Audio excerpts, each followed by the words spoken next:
Hi everyone, this is Killshot 99 Gaming. This is Play Dead Live Tag Team Battles June 24th. We are back, and I am really excited to be with you guys. It has been it's been a very interesting last week and a half, 2 weeks, but a lot of huge upgrades, modifications, additions. Tomorrow I may do a couple of test streams. Going to be on brand new ISP, so I think it's going to be phenomenal. So we still are on the regular system tonight, so who knows, we might have an issue or two, but we're going to have a lot of fun. I do want to say I'm going to talk a little bit about the game tonight, those people either watching the playback or those people in the stream live. As you guys know, most of our playbacks, we get another 500, 600, 700 people that watch, and I know there's some people that want to play that are just a little bit apprehensive about getting into the game, learning a little bit more about the game. So I'm going to go through some of the overview tonight.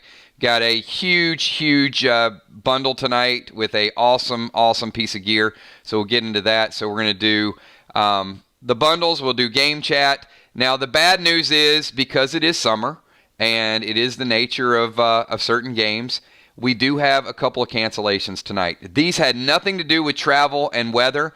They were work related. So the first game, we are going to, there's going to be a forfeit the first game. Then we'll have the second game, and then the third game, there's going to be an additional forfeit, and we're going to do exhibition. So we're going to take tonight and really brush up on some of our strategies, conversation, gameplay. It's going to be relaxed. We're not going to do anything with level up tonight, so don't ask me your XP. We're not doing any of that. That's going to be for the weekend. I'm going to talk a little bit about the schedule. So tonight we are doing our PvP. Tomorrow night we got Walking Dead. Friday night we got a specialty raid, at which points you guys will get the XP. It's going to be good XP for Friday night, but you guys got to deliver. Saturday, we already pre-sold 8-9 boxes, so we got a pack opening event on Saturday, and then we're going to do our level up on Sunday. And if you can't make Sunday, then, as I said, I'll do one-offs with you guys. And then next week, we start the, next week we'll finish up the regular season tag team. So let me talk a little bit about just the overview of the game, and then I'm going to get into standings and a few other things. If you guys are watching the playback, Play Dead Live is a combination of PvE, where the group goes through various encounters on Friday nights. It's a evolving story, and you start at level 0, you grow your character. The more strength you get with attribute, the better weapons, the better armor you can gain. So on Friday nights, it's really about going into the story and your character kind of going in and building it. We build the story. And then during the week, we like competition. So we have a lot of PvP where the players will really kind of go against each other. We had solo, tag team. We're going to be doing faction wars very soon. Pretty excited about that. But we're always going to keep an element of that PvP in the game. Tag team is going to be a big part. Tag team's been absolutely amazing. Some of the teams may restructure. We've seen a little bit of restructuring already. But, we want people to play with who they want to play with and have a good time. And I think the teams are really coming together. So let me show you guys a little bit of standings and how important tonight is from some regards. So we'll talk a little bit about, you can see, and it is 9 o'clock. So the first match of the night was scheduled to be the Twisted Sisters, which is B-Dub and also Amanda, versus Jim and Julia. And as I said, Jim had a work obligation she could not get out of. So tonight, the Twisted Sisters are going to wrap up the regular season at 6-0. So undefeated going into the tournament. Hellfire and Brimstone will drop to 2-3, right in that middle of the pack for seedings. So that's going to be interesting to see how that plays out next week. You can see Manic Mayhem at 4-1, one match to go. They are right there in the conversation for second or third seed. Like as I said, there's a whole pack there tonight. You've got Lost Soul Sisters on a hot streak, Outlaws on a hot streak, Knox Landing, Smiling Moons. And then you go down to Group B. And in Group B, big match tonight. Tin Rod, first loss of the season last week to Masters of Faith. But if Tin Rod wins tonight versus the Killer Bees, they will go to 5-1, close out the regular season at 5-1, and temporarily be the number 2 or number 3 seeded team. If Killer Bees loses tonight, they are in jeopardy of missing the Group A tournament and they may qualify for the Group B tournament. So big match tonight for Killer Bees. Masters of Faith been extremely hot lately. Their only loss is against Mystical Storm. So you can see both of those teams really got something to prove. We are going to do 2 tournaments. So starting on the 6th, we will have our top 10 teams will be in Tournament A, and then our bottom 4 teams are going to be in Tournament B. So we'll have championships for both of them. It's going to be a whole lot of fun. There's the schedules up on the board. So let me talk a little bit about summer months and some things that we're going to do. So I do know that around 4th of July, people travel, they go out, do things. But I didn't want to take a 2 or 3 week break from the game. I thought even if we get partial attendance or 85, 90% attendance, it's still better to kind of keep the story rolling. People will pop in, they'll get caught up. So 3rd of July is going to be, once you guys finish the raid this week, we're going straight into Salisbury Island. Now, Salisbury Island is going to be interesting because it's going to start the new chapter, but it is also going to be a little bit of a celebration of the game. We're going to do a island dance video contest. We're going to have some giveaways, some real live giveaways that are going to be mailed out to you guys. And we're also going to have some in-game giveaways. Just my way of saying thank you for everything that you guys have done for the game up to this point. And I know once we get through July, we get back to mid-August, September, October, the cooler months at the end of the summer, we're going to get into some really, really crazy story again. And we'll have our entire team here. It's kind of like when Walking Dead goes out of season. We have some people in, some people out. When the cooler months set in, then some of our players that haven't been here all summer are going to check back in for sure. So that's it's a little bit of what we got. Yeah, you know, I'm mixed, Sheila. Like, I really, really love the summer. But I think Walking Dead and you know what? Now I think Play Dead Live is going to be that very kind of nostalgic feel that you get with Walking Dead. Like, once we get to fall, I think Play Dead Live is really going to take on a whole new life of its own, because we remember we started this out late September, early October. So, you know, September, October, November, December, January, February, March, I think are going to be big, big months for us and the story going forward. All right. Let me, everybody likes something. The tournament is a lot of fun. The next chapter is a lot of fun. The challenges are a lot of fun. The medals we're mailing out to you guys, the custom cards, all of that is just going to be a blast. So let's jump into what we got going on tonight. So some of you picked up bundles. Some of you have reserved packs. So I'm going to tell you a little bit about tonight's bundle. I think Kel sent out a little bit of a teaser spoiler for what we have lined up. I really wanted to mix it up tonight, and then a big reward is going to be the PvP gear. You can only get the epic PvP gear with all the bundles, but what I did tonight was mixed it up where Friday night was a pretty decent bundle. So you got in the top corner Heal Grog, Immune Elixir, Res and Restore, and I had some requests for Chill and Thrill Smoke. So because some people are starting to play it a little bit more, that is correct, Gina. If you're not able to make the match, it does show as a loss on your record. Unless I have worked it out where no one can make it and then I've rescheduled, but not tonight. Tonight they will show up as losses.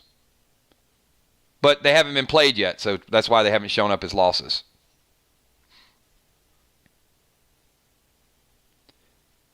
Make sense? All right, so we'll start out with the top left-hand corner. Talk about, that's a lot of replenishment, but we had people asking about the Chill and Thrill Smoke. So I wanted to give you kind of a heal, an elixir, a way to kind of get yourself back to life, and then, no, it is a loss. We changed that. Remember, when we went to the scoring system last season, the losses started to go, you get the loss and the other team gets a 1-point victory. It's 1-0 is the score. All right. Make sense? Got it? The red bundle. So as you guys know, we are moving into the island theme. And I wanted to put a custom grenade up here to kind of give you another taste of what you're going to see in the islands. So this is a brand new grenade. You get 2 of these tonight. This is the colada. And if you like pina colada, getting caught in the rain, if you get hit by this, it'll cause lots of pain. All right, that's the best I can do for you guys. So the colada is a AP3 S1. Now, the stun ability only works one time. You can't spam coladas at people and stun them over and over and over again. But the first time you get hit by a colada, you will take AP3 damage and you will also be stunned. So that means you're stunned, you only get 1 action. Brand new colada, AP3, and a 1-turn stun. Next grenade, you guys have seen it. We finally got to see a little bit of the firepower of Old Yeller. Old Yeller really, really made an impact the other night. So strongest grenade in the game if you're talking about damage. If you're talking about AP, the colada. 2 Vox box, and I have gotten more requests with the bionic torsos. So I put a bionic torso in each bundle tonight. 2 fizzle bombs, 2 mirror magics. Ace was another strongly requested pet. People like the fact that, hey, you take my Toxie out or you take my Slim, then as long as I got Ace, Ace can take the shape of any other shade. Ace is very, very versatile. And probably one of the biggest requests I've been getting lately is bionic wild cards. So as you can see, there's 2 bionic wild cards available tonight. One is in the red bundle. One is if you pick up all the bundle. The gold bundle. 2 lava bombs. Red Rex, bionic torso pearl, hybrid 9 cluster, Aqua making a big, big move. People have been playing Aqua lately to kind of get around the blue ability. So you sacrifice a little bit of damage. I mean, it is like 35% less than the Old Yeller. So, there's a time and a place for Aqua. I don't know that Aqua is going to win you a lot of games, but it certainly is a nice workaround for blue. Sly Fly, you can see that D10, Arc Spark, and then 2 Leech Bombs. And let's get over to the green bundle. Trey, you can deal 20 damage and 20 sacrificing for 20. Trey has won at least 1 match, and he also has gotten a killing blow at least 3 times, where people have sacrificed and got that extra 20 in. Unholy Smoke, Stun Bombs, more Pet Revive needed for you guys, Ammo Noir as well. There's the 3rd of the Bionic Torso Sapphire. I did want to add a couple extra black graphines because they're used so much. I know those were in Friday's bundle, but I wanted to add those. And, of course, the Twisted Sister 10 Cluster 5. It is still the named grenade, and it'll be around for a long time. But whoever wins the tournament is going to get an item named after their tag team. So keep that in mind. I see Rocket. So let me also talk about the bundles. Jim picked up a bundle. She couldn't be here tonight, but she had bought the other night, and so she's on the board with the bundle. Rocket Crockett picking up a bundle for her. Also for Kel. Thank you so much, Gina. Appreciate that. And treasure maps are going to be double again. As you guys know, the treasure map event is going to be next Friday night. Next Friday night is the treasure map event. So tonight, Saturday, pack openings, and next Wednesday is the last chance to collect treasure maps. At that point, we cut it off. As I said, with the treasure maps. And then the top corner, these are the items you get if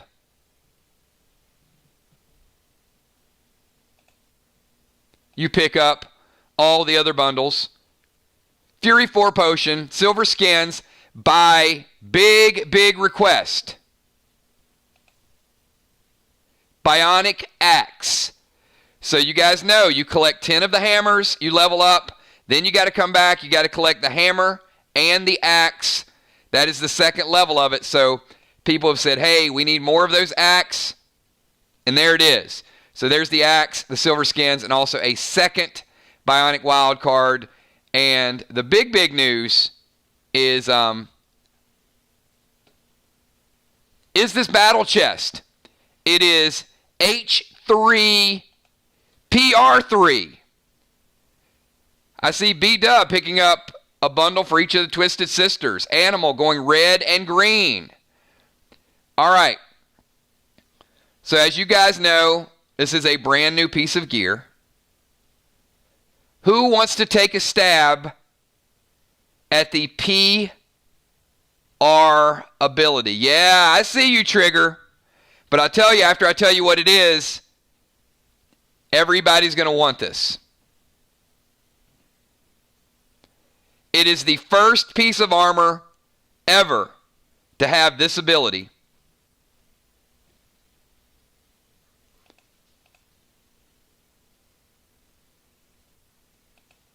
Very close. H3, PR3, Dimes, you're pretty close. But I'm not going to give you this. This is what's going to be in the packs this weekend. It is Pet Resist. It is 3% Pet Resist. But tonight and tonight only, I'm going to give you the epic version. I'm going to give you the epic version, which is going to be this one right over here.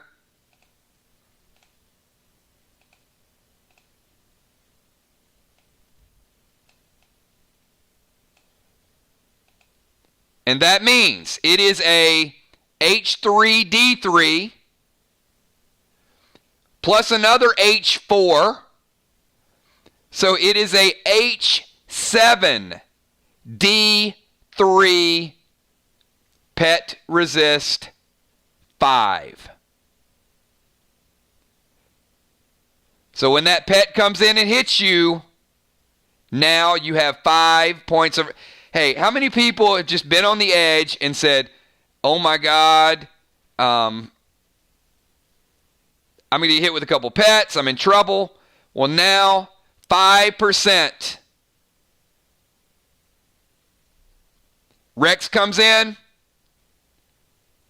hits you for 5, doesn't hit you. Next turn hits you for 10, only hits you for 5. Toxie comes in, hits you for 25, only hits you for 20.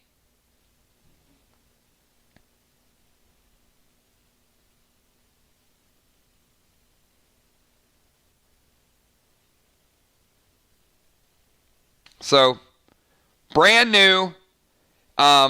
Really wanted to get out of the gates with you guys. I know a lot of people don't sleep good at night with the pet damage they take during battle. So now it just gives you a little bit of peace of mind. And the other stats on it, pretty ridiculous. Remember, PvP armor is H3D3, so you already get that as the base. And you guys are probably a little worried. You're like, hey, we got all this new battle gear, and we got AP, and we got base. Where are the extra stats? There's the extra stats.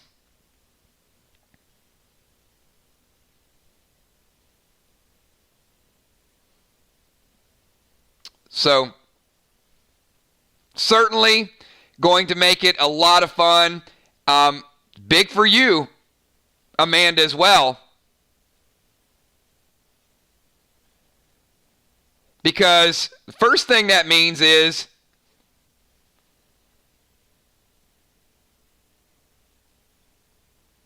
you're going to resist some of that Sparky. Now, your clones won't resist it.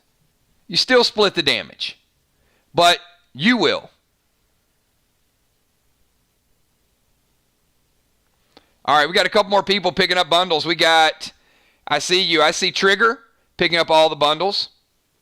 I see Rocket Crockett picking up a complete bundle for Sheila Beasley. Thank you, Rocket. Appreciate that. I see Julia Muse picking up all the bundles. Rocket picking up for Busy Bee. Oh, boy. The bees are going to be beast mode tonight. Oh, my goodness. Deadly Dime says she's going with all. And in football's picking one. Father Ron says, you know what? Forget about that pet resist. I need the unholy smoke. Father Ron going with the unholy smoke. Bones picking up all. I see you, Amy.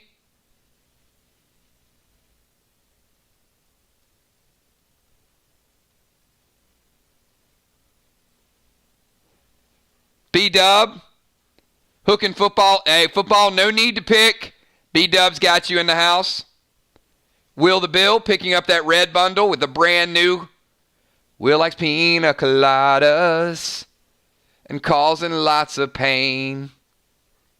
As for you, Will, no, in all seriousness, though, well, not all serious, semi-seriousness, I wanted to put the colada in there to really set the tone for the island theme. The island is going to be, it's going to be intense, but there's going to be good puzzles, good riddles, a celebration of all the treasure maps. So we've got that coming up as well. I think it's going to be a great combination of gameplay, games, contest, giveaways, all of the above. Yep. Kel messaged me, Anthony. We got you with all two. You're good.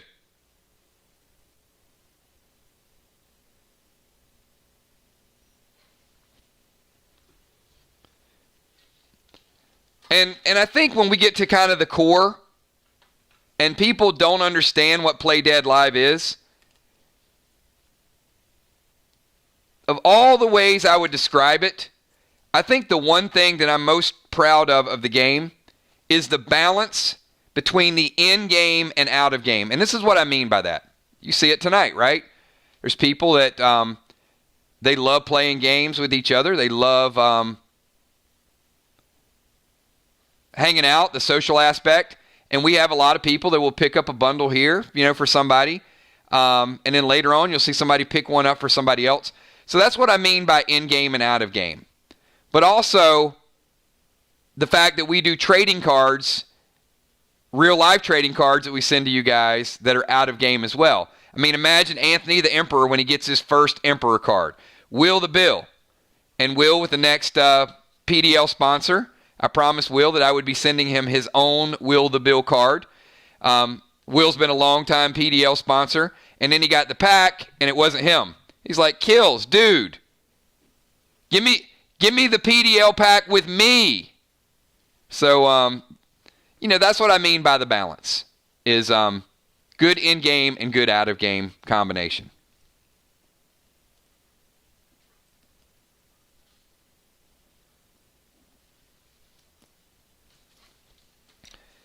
So, exactly. You know what, Ocean Man? You need to get that Neptune first.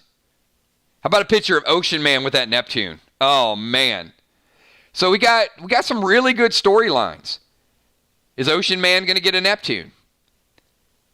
Who's going to win? Let's take some early wagers. Who do you guys think's going to win the Island Dance Contest? Amanda? Ron? Will? Busy Bee? Dimes? What do you guys think? If you guys were to vote right now,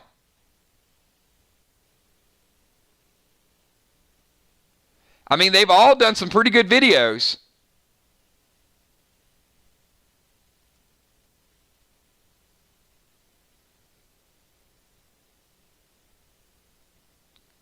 So, the only rules I will ask you guys, no bikinis, Father Ron. Keep it mostly clothed. I don't see Will and Ron in G-string bikinis. So keep it island appropriate, but make it a lot of fun. I want to be able to make sure that I can post it on our channel, but that's it. Other than that, good songs, good music. Make it a lot of fun. Kel, thank you, Gina. Pay it forward. Oh, look at that. So Rocket picked up for Kel. Kel just bought a bundle for Moonshot. See, that's what I'm talking about. That happens more than you guys realize in our game. It's absolutely incredible. So, and I appreciate you guys, and thanks for continuing to help support the game and support other players.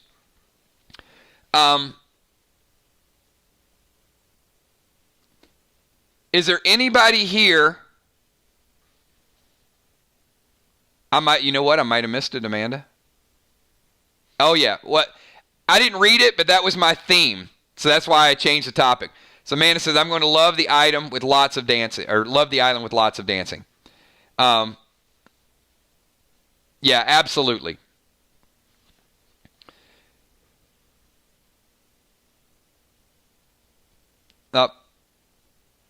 Now I got to get back to, okay, now I know where I was at. I'm going to ask you guys, all of our players. Kel has reached out to many of you, so you don't have to, but if you could give her, if you're playing, you're a hardcore player, you're in a faction, give her an address where you can receive items, because I got a feeling there's going to be an island giveaway, so it'll be no cost to you. I'm going to cover all the cost. Shipping to Canada. God, Ron,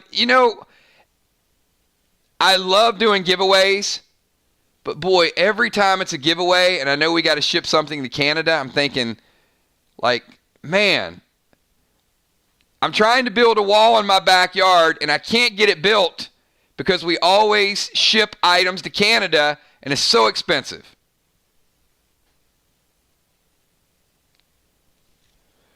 But we'll figure it out. Ron, can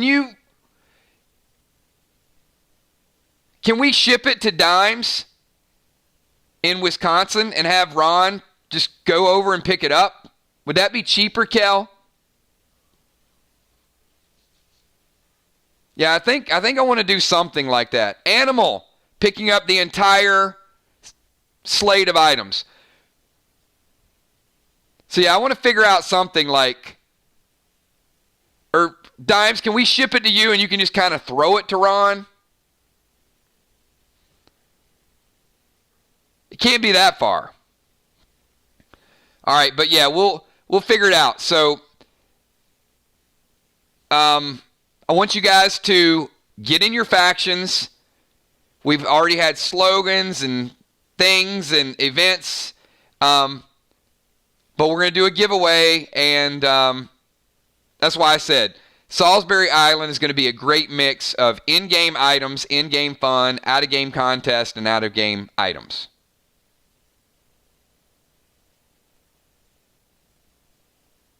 Carrier pigeon. That's not a bad idea.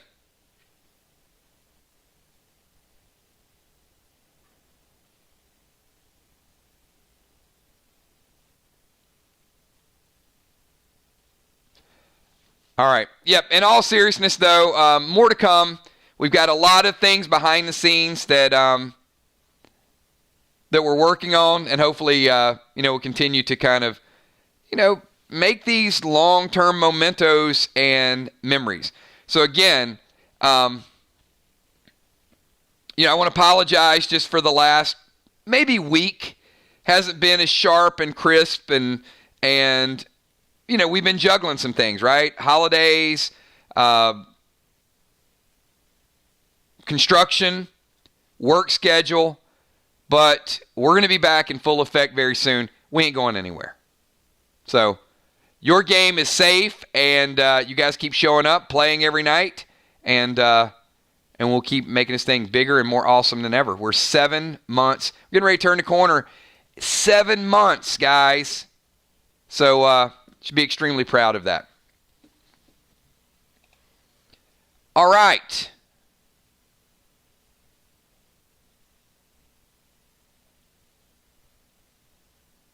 Let me put this back up there until we get to the match. So, as we said, and thanks to all of you guys that picked up bundles tonight. Tonight's first match was going to be, we'll update the records, was going to be the Twisted Sisters versus Hellfire and Brimstone. You guys see Julia's here. And as I said, Jim really, really wanted to be here. Like, she sent me, she's like, man, I hate it, I can't be there. But she'll be ready for the tournament. I did. I got you, Joe. So, the Twisted Sisters will finish the regular season at 6-0. Then we got Tin Rod and the Bees. Angel, what time are we expecting Fly Rod? Because if Fly Rod gets here early, we can do the match early.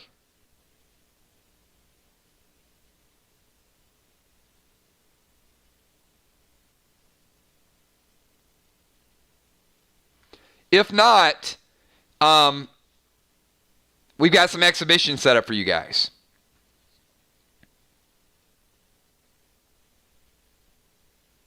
All right. So if the Bees and Tin Rod want to start early,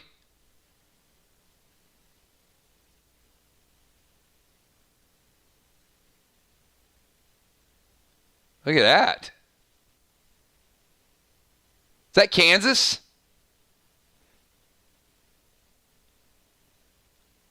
Don't you cry no more. Huh! Da-na-na-na-na-na-na. I don't know. Not my time frame. I mean, I know the song. Little bit before me.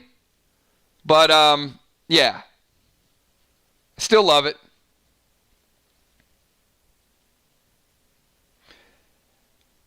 All right. So we got Tin Rod and the Killer Bees. I'm not saying that if the Killer Bees lose, they're out of it and in the other tournament. We still got another week worth of action to play. But the third match is Outlaws versus Knox Landing, and the Outlaws will get the win and go to 3-3, which is important for seeding. But Knox Landing, even though they're 1-5, played a very, very tough schedule. 1-5, it'll close out their regular season, but they're going to be in the big tournament. And the Outlaws, let me say this about the Outlaws. The Outlaws are going to go to 3-3. And look, I'm not trying to get everybody extremely woke with the Outlaws, but let me say this. The Outlaws could be 5-1. Now, there was one, you guys just got your ass handed to you. But other than that, they had 2 matches they lost at the very, very end. So I won't say they're the top geared team out there. They're above middle of the pack. Not the top geared team, but not the worst. And not in the middle. They're slightly above the middle of the pack. But they could and should be 5-1. One really bad mistake. Another one, really bad mistake. But, that's the way the game is, right? And you learn from it, and you get in the tournament, you got to watch out because you got the Outlaws that might be sitting there middle of the pack, and you guys forget about them, and they're like, hey, we could have been 5-1. So it's going to set up to be a good tournament. Now, the other thing, speaking of the Outlaws, we are going to do something tonight, and I am going to have a contest because I want you guys to try to remember a scene, a background that you played, and you really, really like that background. So tonight, we are going to bring back some backgrounds, blast from the past. As you guys know, we've never duplicated any of the backgrounds in solos, and we didn't duplicate any of the backgrounds with doubles. So tonight is going to be the first time that we bring back one of those backgrounds. I know Father Ron wants to bring back that pyramid that him and Bonnie played a while back. So if there's a older background that you remember that you really, really liked, then let me know. So I'm ready to kick this thing off. We got a big match, everybody. And I could talk about PDL all night long, all night long. That's kind of the island music, right?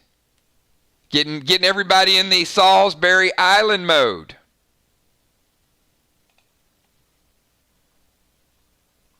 You guys know what Salisbury Island's all about, right?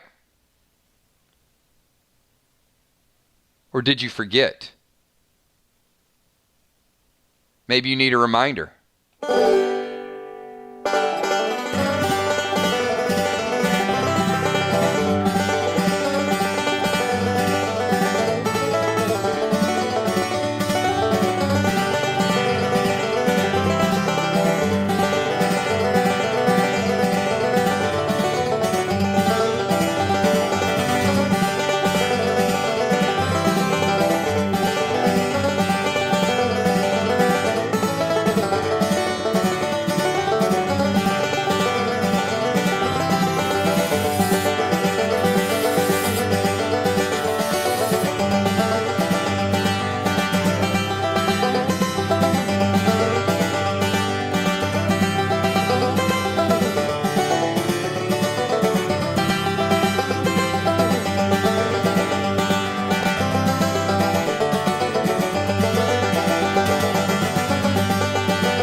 All right, anybody have a favorite Saul boy yet? I mean, you guys know Jiggy, and you haven't really got a chance to meet Hax just yet. Buzz looks creepy, I'm going to tell you.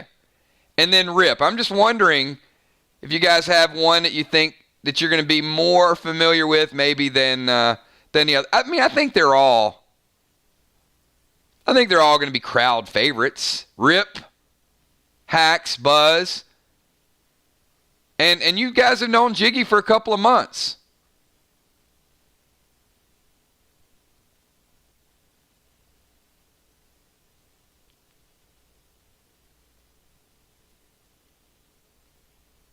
Yeah, I'm kind of afraid of Buzz. It's the way he kind of looks at that knife. Yeah. Buzz worries me. All right, who we got timing this first game?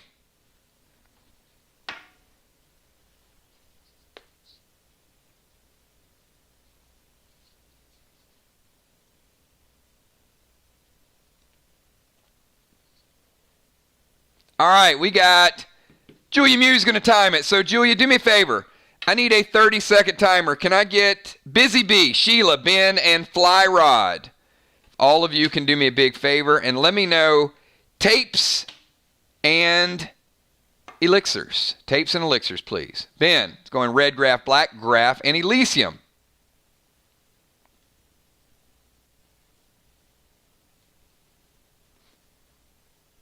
On that ghost bow.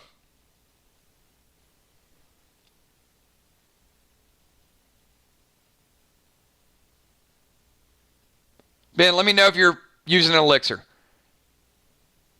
Busy Bee, immune, red, and black.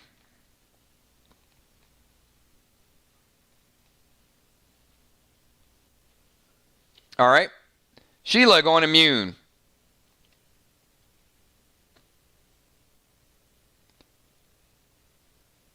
And she's going black graph.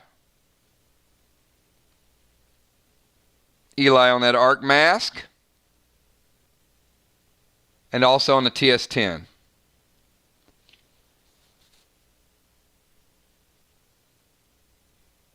You could have about an hour ago, Julia.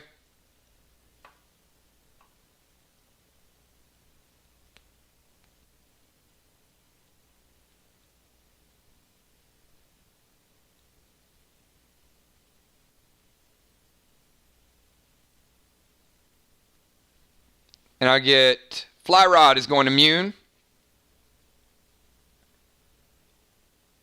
Black and blue.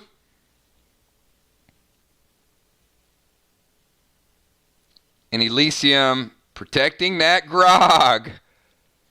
I see you. All right, let me get totals calculated.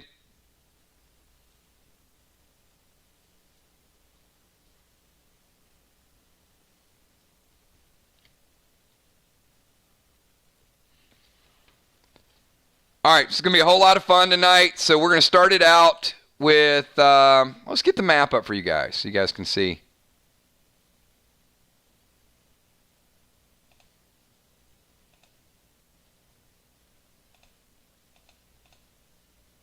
All right, there we go. Now, if this looks familiar, this was one of my favorite maps, and it was early in the season. And this particular map was played by Kel and Moonshot versus Will and Ray. And it was like a showdown at the OK Corral right in the middle. Will was bringing it. We had Moonshot and Ocean Man with a standoff up top.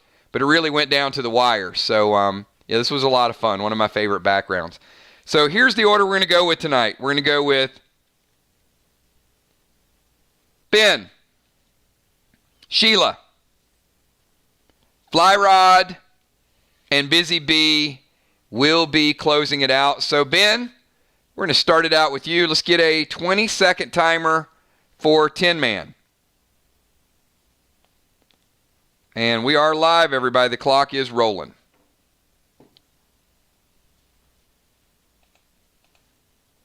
And once again, range, 30 yards, but line of sight issues.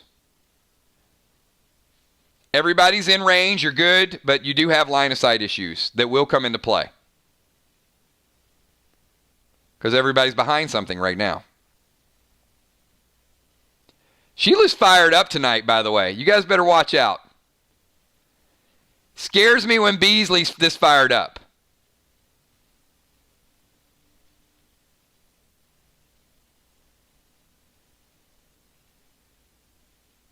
Look at Rocky. That's a pretty cheap shot, Gina.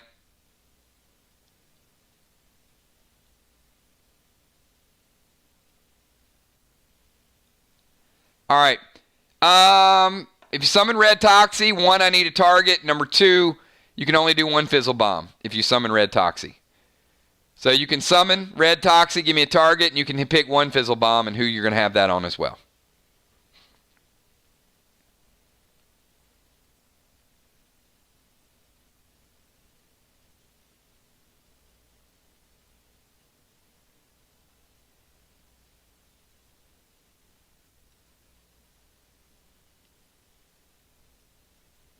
All right. Oh, boy. Ben is bringing it early, Sheila.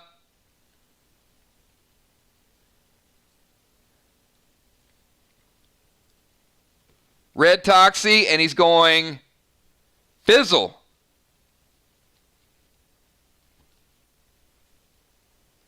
Sheila, you're coming out of the gates taking 35% damage. Just boom. And you know Toxie will stick around until you heal through it. So early play by Ben. All right, Beasley, 20-second timer for you.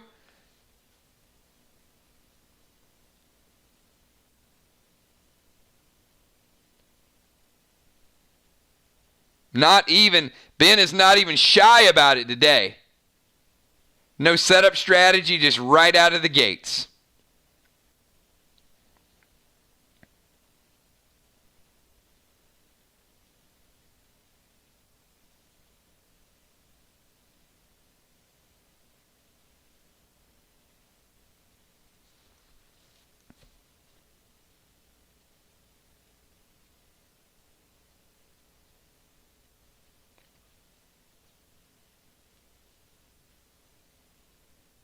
All right.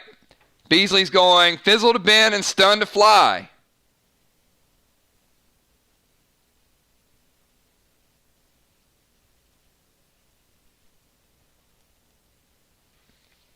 All right.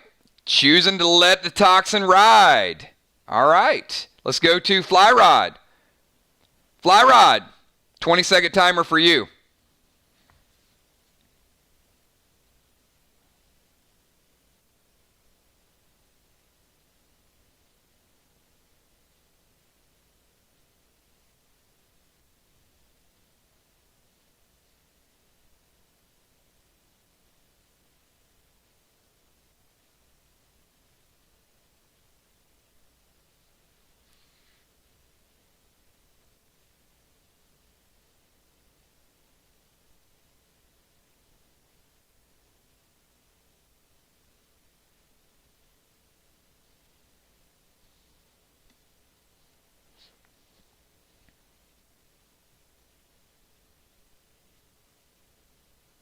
All right, he's going to go Finney.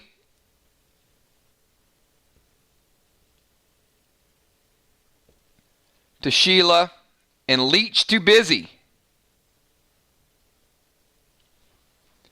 All right, Finney is going to roll straight in and hit Beasley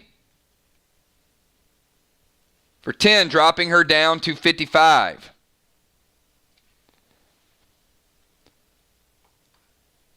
Busy B, you're up. You have a 20-second timer.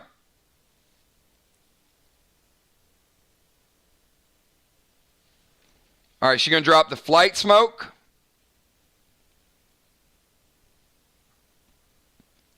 And Fizzle to Fly.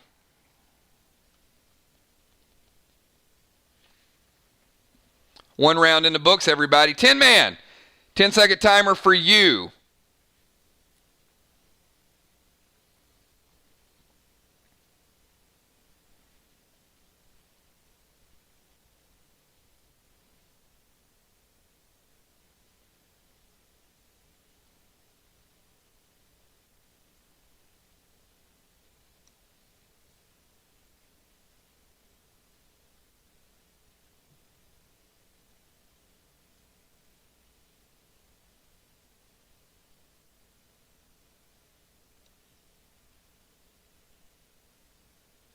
Climb to the rooftop toward the Old Town Road. I'm going to drop a seal smoke on me. All right. Got you, Ben.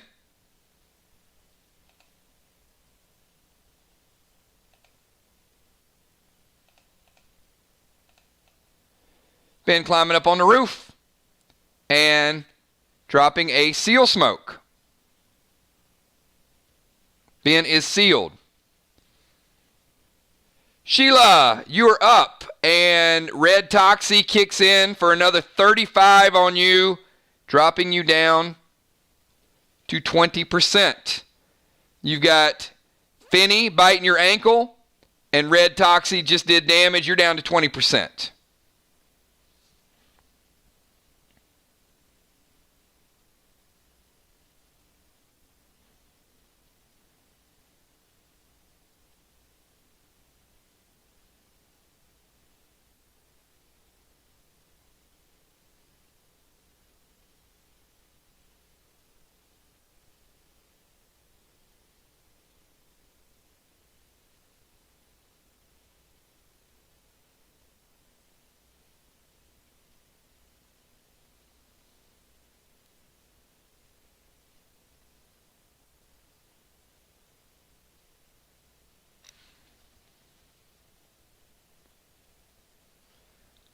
All right, she's going to go with the heel grog and detonate. So she's drinking and detonating. That's a deadly combination. Sheila, what are you going to fizzle?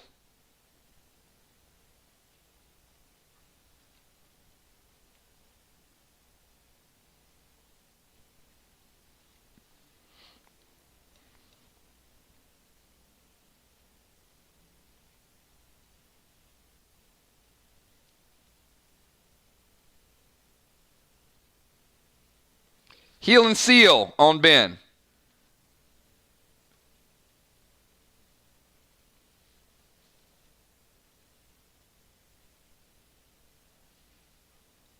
All right. Sheila, you got a big roll early in the game, actually. So the healing grog, so you're going to be 50% or 100. 1, 2, or 3, 50%, 4, 5, or 6, 100% heal on the grog.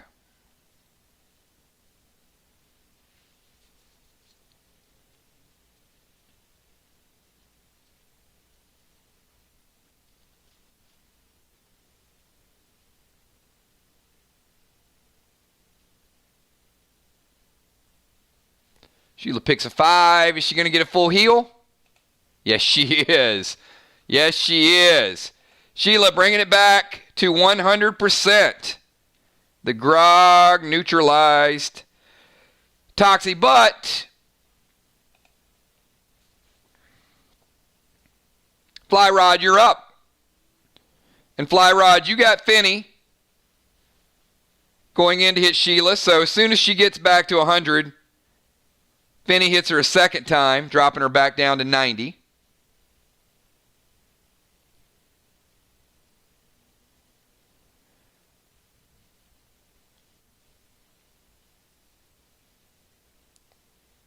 All right, so Fly is going to go fizzle and detonate on Busy Bee.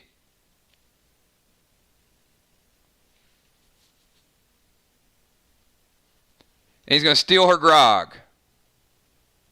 No grog for you, Busy. Busy, you're flying. And you got 10 seconds. And this will be the end of round number 2.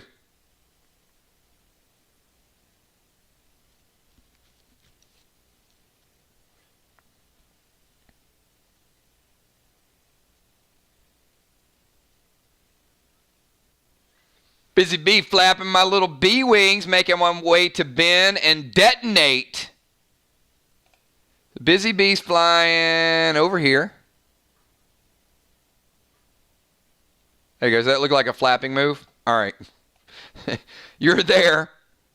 And she's going to detonate fizzle.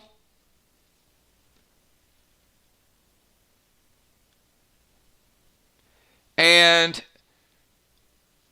Busy Ben has already lost his healing seal, by the way, if you'd like to pick something else. Beasley took that away from him.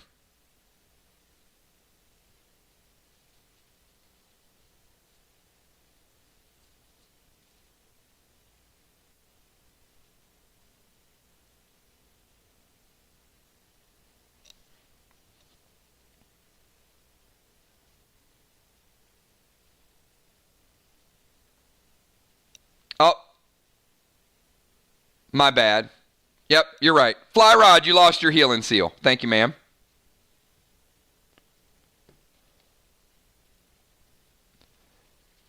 You're good. All right. Ben, take us to round number 3. Take us to round number 3. Busy at 100, Sheila at 90. Ben and Fly Rod both at 100 each. Ben is sealed.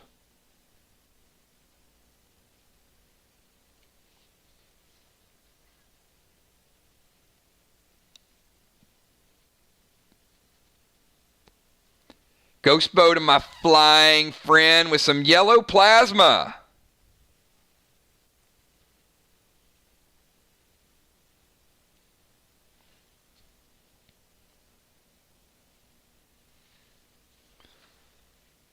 Busy. You take the first shot of yellow plasma, knocking you down to 90. Remember, it stacks.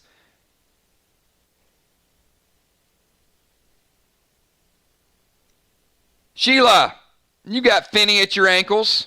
You're at 90, and you got a 10-second timer.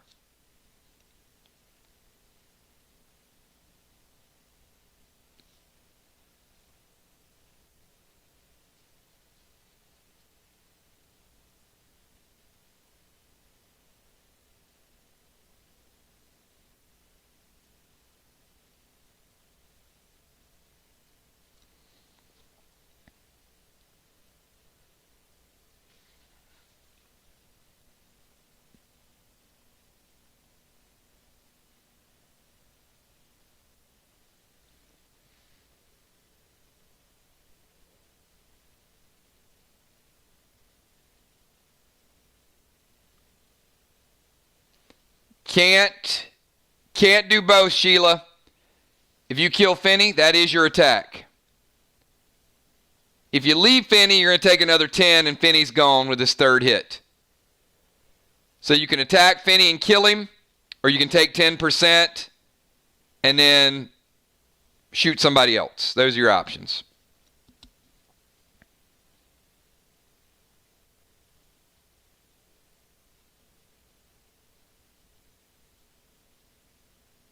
All right, she's going to kill Finney to avoid that damage. Finney is gone. All pets currently are out of play.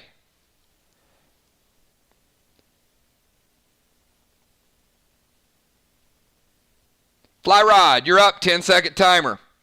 Busy at 90. Sheila at 90. Ben and Fly Rod both at 100.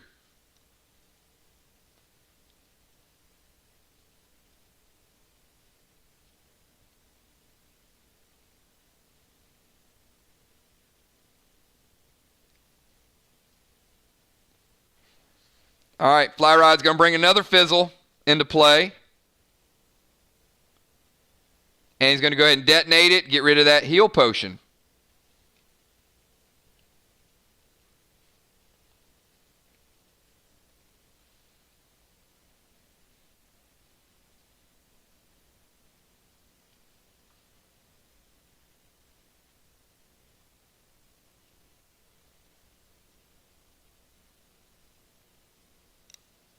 All right, so Busy Bee, you've now lost Grog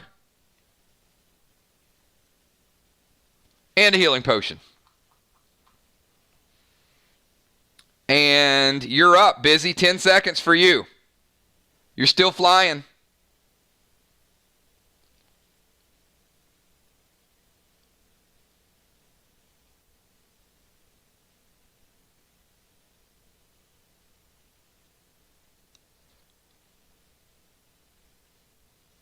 Blue Spark the Arc.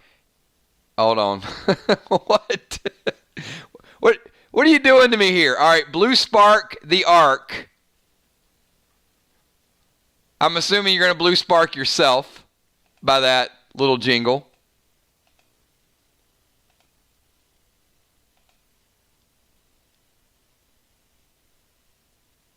I guess that sounds better than Blue Spark myself.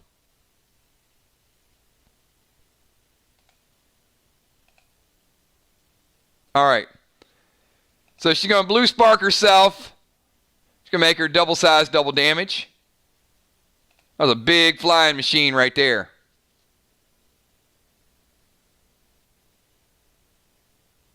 And she's going to bring Nolan into play.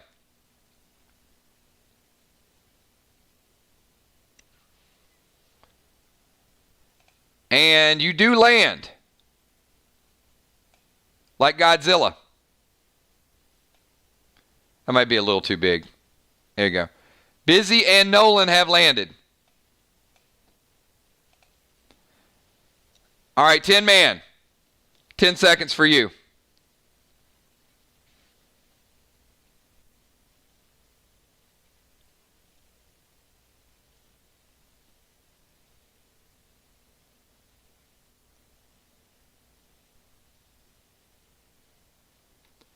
Busy will be dealing double damage next turn.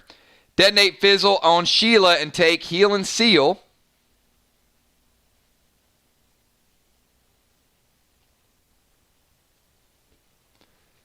And Ben's bringing out the firepower here. A little bit early, right? Finally get to see it. Big red to Busy Bee. Taking her down to 80. Busy Bee at 80. Sheila at 90. 10 Rod both at 100. Ben still sealed. All right, Beasley, you finally have a turn with no toxins, no ankle biters. 10 seconds for you, Beasley. About 18 minutes in, everybody, getting close to the halfway point. Very important match in the standings.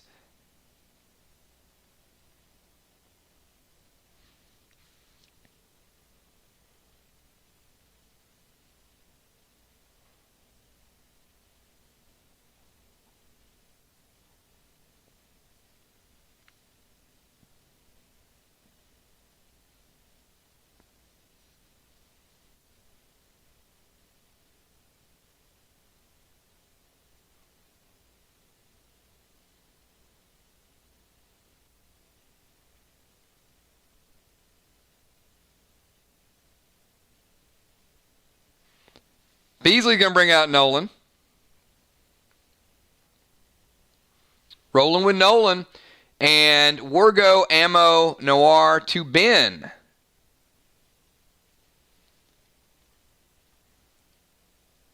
She's bringing a little bit of the AP into play here. Now, normally that would lower Ben 3 points. However, Ben sealed. So, Ben, you're still 100 and your max base, but your seal has been obliterated. And we're moving on to Fly Rod. 10 seconds for you, Fly Rod.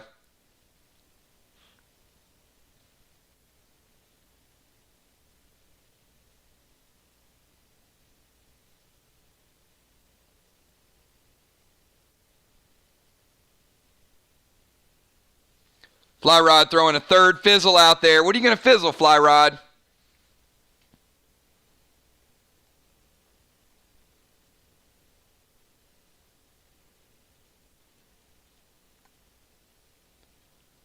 Taking the heal potion from Beasley. All right, Beasley, you have no heal and seal. You have no heal potion. Busy Bee, you have no grog. You have no heal potion.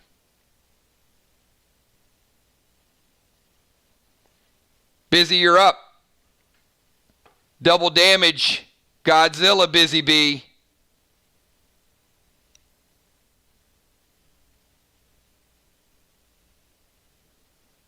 Oh, my Lord. That took an hour to type it. I know it's going to hurt. All right, Busy Bee with Nolan.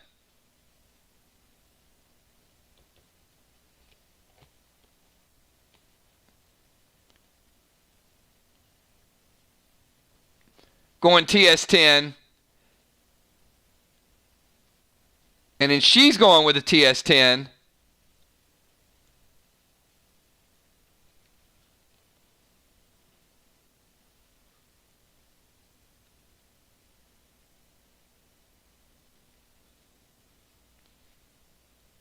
All right, so I'm going to ask 10 Rod.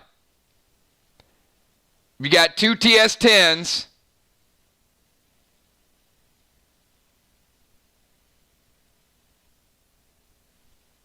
Both to Ben.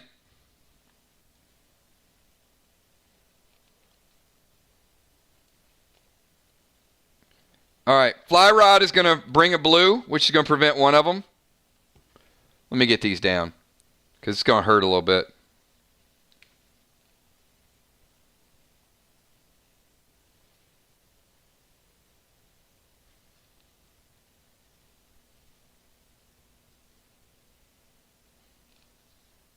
That's a lot of grenades.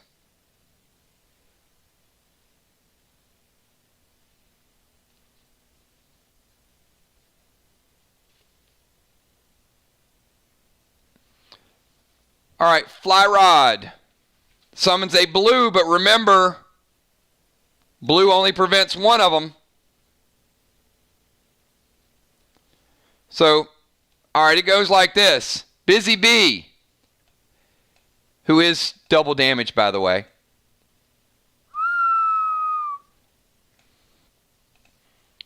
All right, Fly Rod. Are you intercepting the TS10 from Nolan, which is cast first, or the TS10 from Busy Bee after Nolan's grenade hits? Nolan will cast first.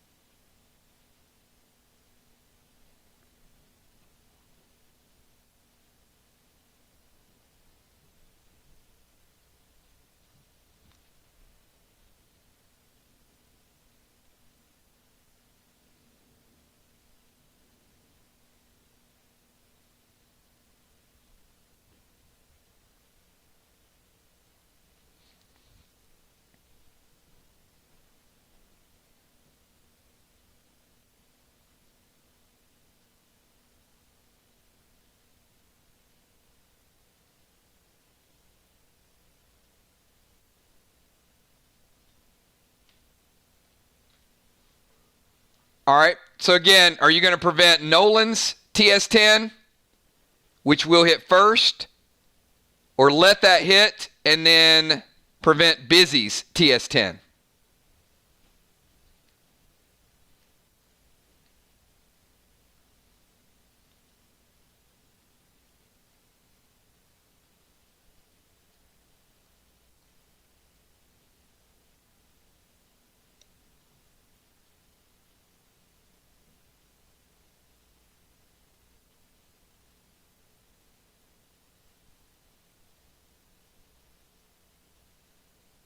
I think we lost Fly Rod.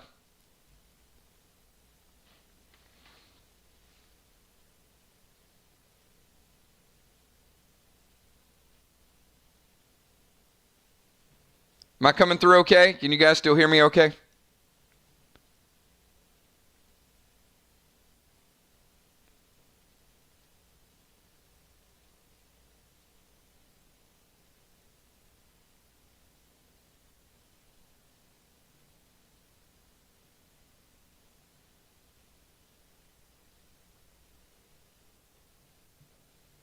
All right. Just want to make sure. We just need Fly Rod.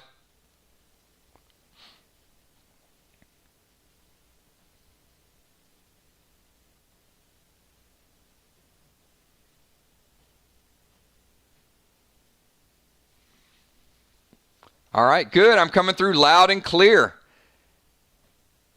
This scene always has such good memories. I think you're right. I think Fly Rod cast Blue, and Blue just came in and grabbed Fly Rod and flew him off the map.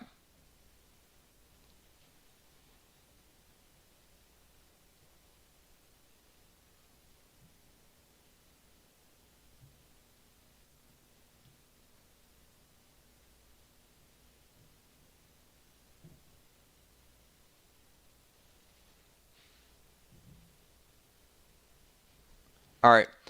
Okay, he looks to be back. So, Angel, can he have 5 just to make sure? So, Fly Rod, are you going to prevent... Are you going to let... Nolan is casting first. So, are you preventing Nolan's from hitting Ben and then preventing Busy B, or vice versa? At what point are you casting Blue?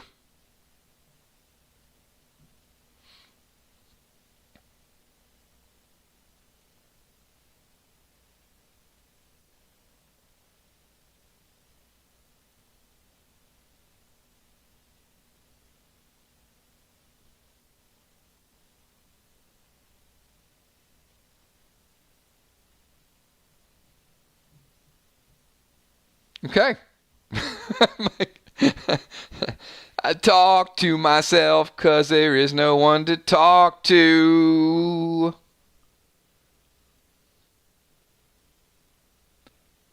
You know, I don't think I had like the rhythm to that song. I just made that song into like I'm stuck on Band-Aids.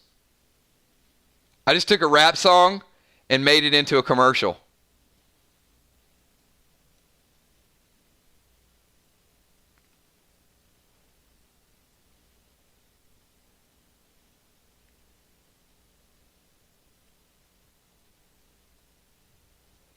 I mean, I feel like he might be here, but maybe he's at a different point in the stream.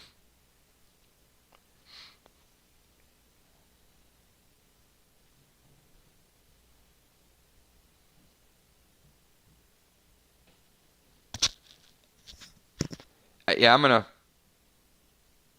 to pause the timer here. Okay. So, Fly Rod. Nolan cast grenades, and you cast Blue. So, are you going to prevent Nolan's grenades or Busy Bee's grenades? He won't stop all of them. That's all I need. I just need to know, you stopping the pet or stopping the person? The pet will hit first. The person is under the effect of Blue Spark. Both have reasons.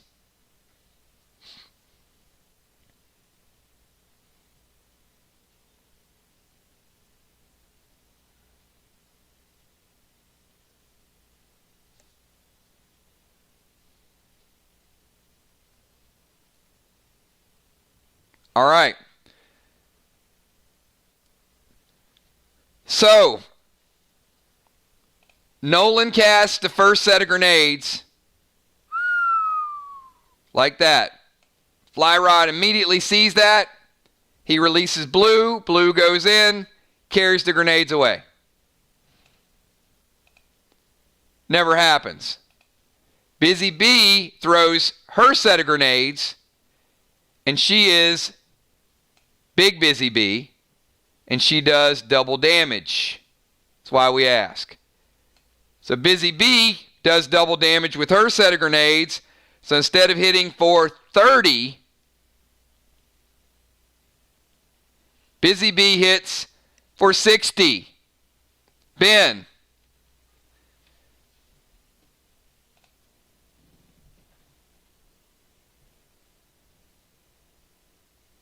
Taking you down to 40. Busy Bee, you're up. You are no longer, I'm sorry. Busy Bee, you're not up. Ben, you're up. 10-second timer. Busy Bee's normal size again. Big hit by Busy Bee.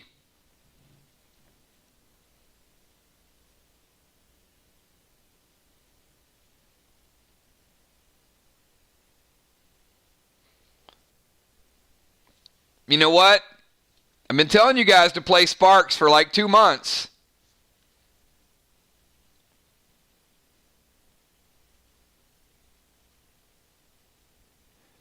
All right, let me say this too.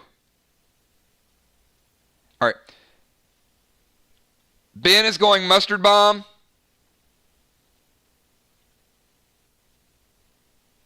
And detonating. And Nolan is gone, Sheila. And you take a little bit of damage from it too. Sheila, you're down to 85. Your Nolan just got mustard bombed.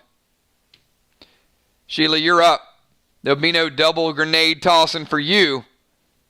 Ben's like, fool me once, I'll use a mustard bomb on the second time.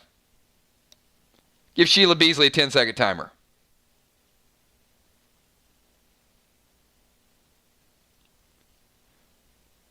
Oh, hold on.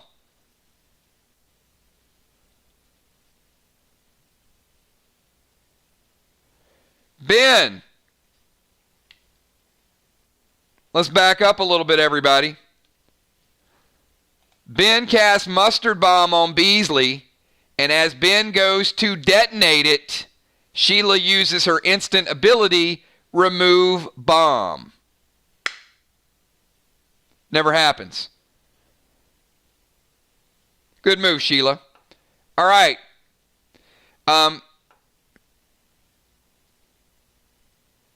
Sheila, 10-second timer to you. You and Nolan are still alive. Ben just got bomb removed.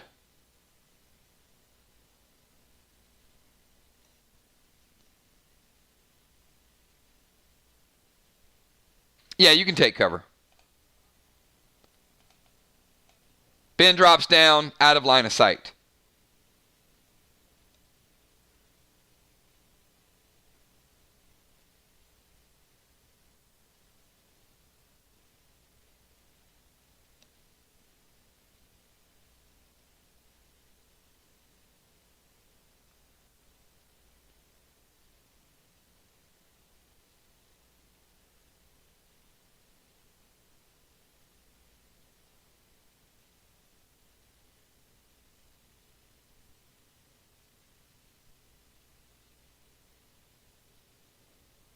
Detonate stun on Fly and Big Red to fly.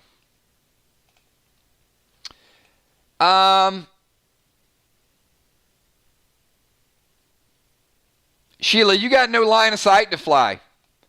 He literally is behind this building, this tower, this building, and this building.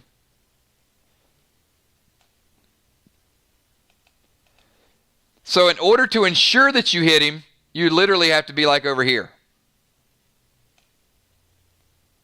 Or flying, or up on top of a building. Reset her timer to 10 seconds.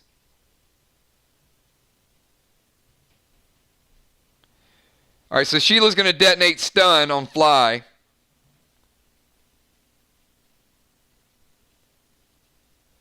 Fly, you're up. You got 10 seconds, and you can only do one action. Busy at 80, Sheila 85, Ben at 40, Fly Rod at 100.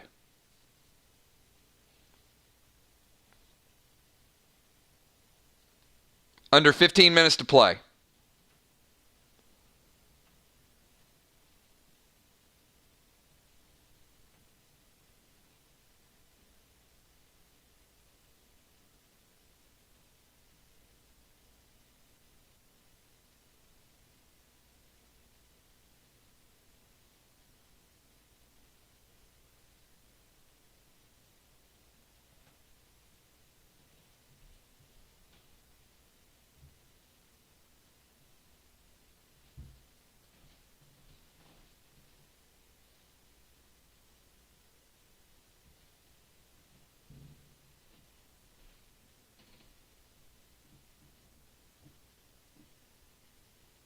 Mustard to Sheila Beasley and detonate.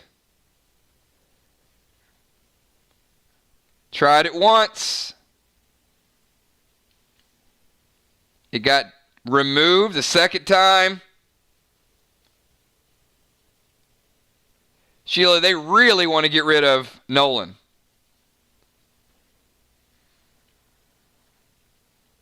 Nolan is gone. Busy Bee, you're up.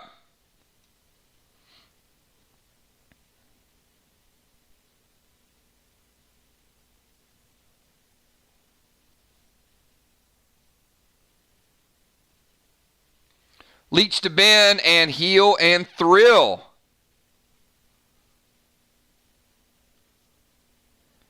All right, Busy surrounded in Heal and Thrill, and she's putting the Leech Bomb on the 10-man.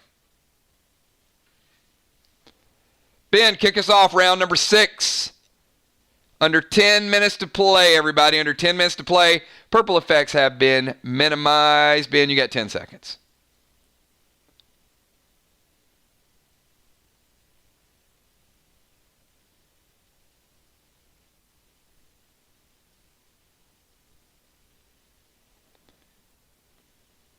Ben getting a quick summon Sam.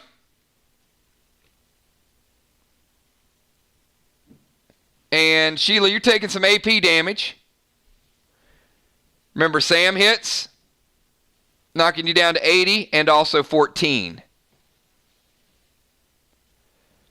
Busy Bee, your Heal and Thrill resolved. Going to take you back to 100%. You're also going to get a mild enrage on your next turn. Ben went straight grog. All right, Ben, this is a pretty important roll. Let's get you on the board here. Ben, 1, 2, or a 3, you get 100%. 4, 5, or 6, you don't want because you only get 50%. So you're looking for a 1, 2, or a 3. Big roll for Ben. He's at 40%. Looking for a 1, 2, or 3. He picks a 3, and he gets a 5. Ben does not get the max. Still end up getting 50%, which puts you back to 90. Busy at 100. Beasley at 80. Ben at 90. Fly Rod untouched.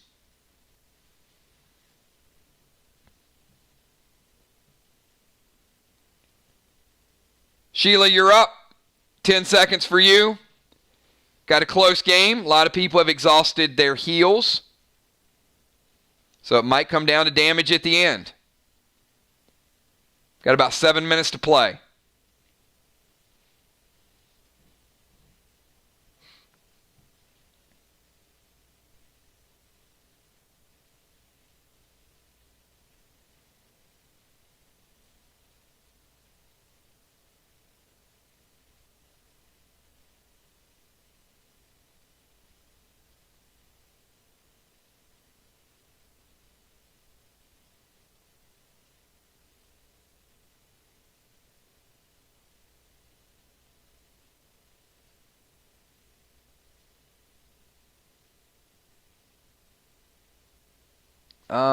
I don't know what that pet is. That's red. That like a goat or a ram? Like a red ewe?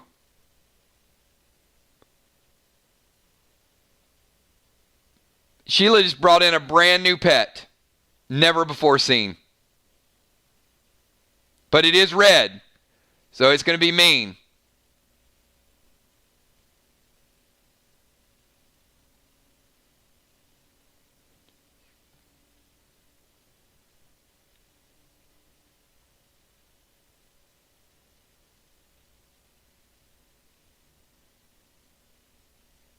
Dow said, oh, Rex. All right.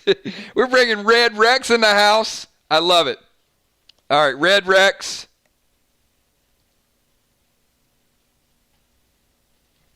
And first time Red Rex hits Fly Rod, it's 15. And it does scale up. Fly Rod down to 85. And Sheila Beasley is going, Old Yeller time. Oh, it's bring the pain time, Ben.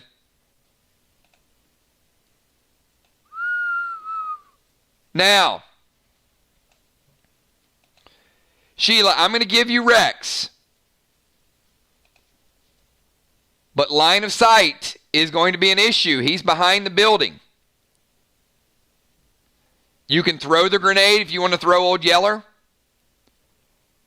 If you're here, it would be more. If you're here, it's a hit. Where you're standing, I am only going to give you a 1 in 6 chance to land that grenade. So if you want to throw it, completely up to you. Just understand your odds are 1 in 6.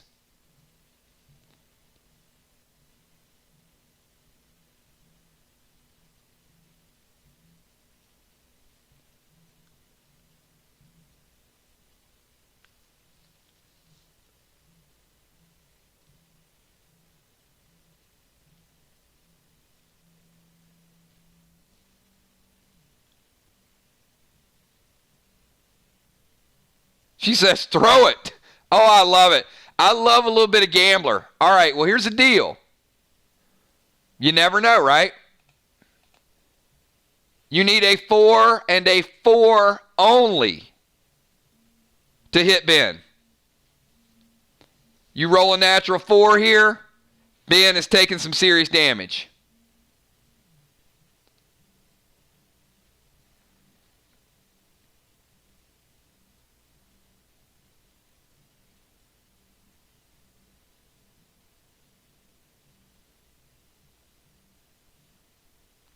And the closer you get, the better the odds I'll give you to make that shot the next time. She picks a 3. Oh my goodness. Ben, she just, wow. All right, just to show you guys the dice aren't loaded, I'll show you a couple more numbers, but there you go. Sheila, bringing the big Old Yeller right to Ben's face.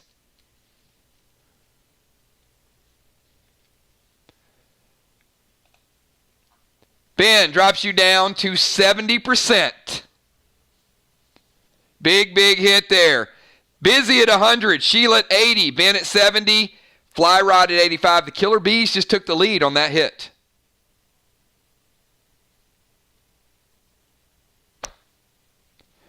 Fly Rod, you're up. Under 5 minutes to play, everybody.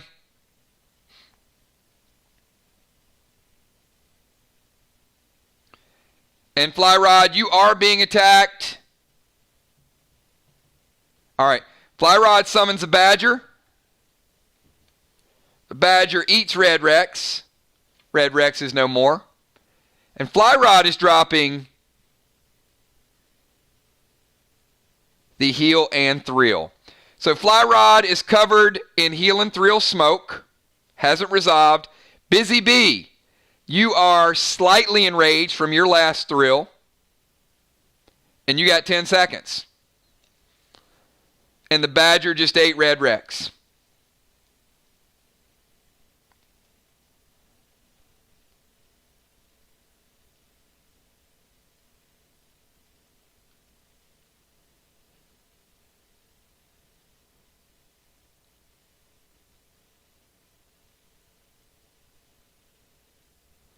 All right.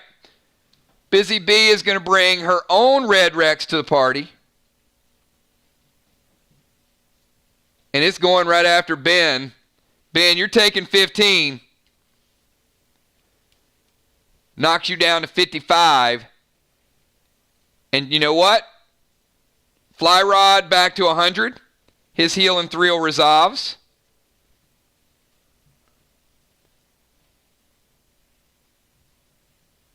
And Busy Bee is letting the Sly fly. Now Ben's in mirror. But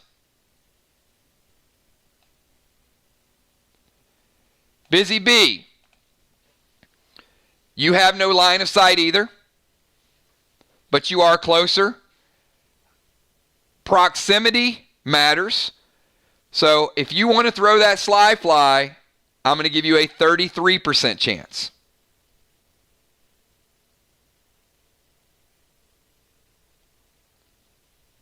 It's up to you. If you want to take a chance on wasting it. She says yes. All right. I'm going to give you two numbers. And it's not that one. So I'm mixing the dice up again. That was Busy's last roll. So let me find another random die. All right. 2 or a 5. 2 or a 5. And you hit with the Sly fly. Any other number you do not.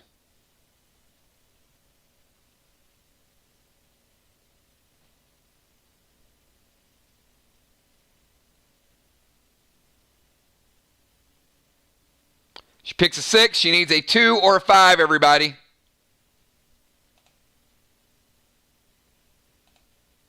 Bam. Unbelievable.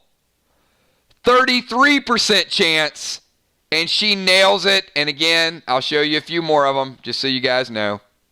All right.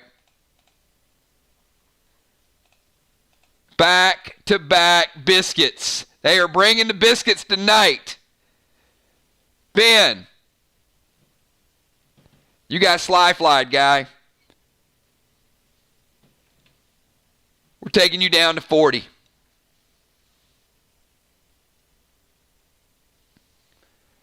All right, we are under 2 minutes to play.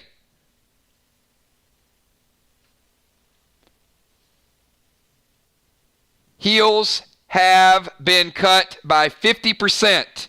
Heels have been cut by 50%. And in fact, everybody, this is the final turn. We're starting a brand new round. Ben, you have 10 seconds. Each player gets one additional turn. And then we call the match. Busy 100. Sheila is at 80. Ben at 40. And Fly Rod is at 100.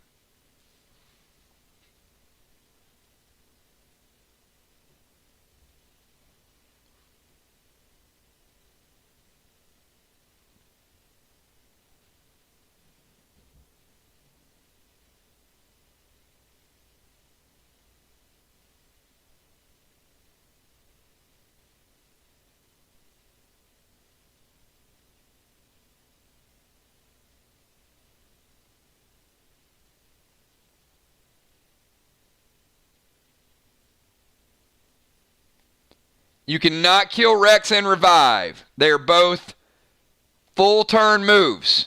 You can summon and revive, but an attack is a full turn and a revive is a full turn. Cannot be done. All right. Ben is going to revive. Revive is going to take him back to 90%.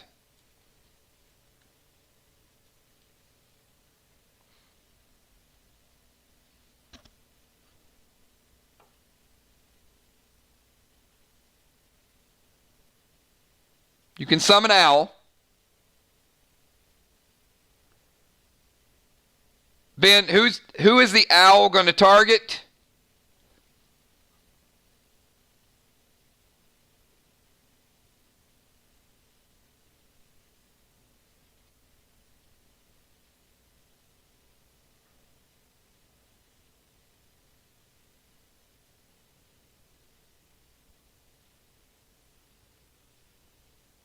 All right, and what do you want to take?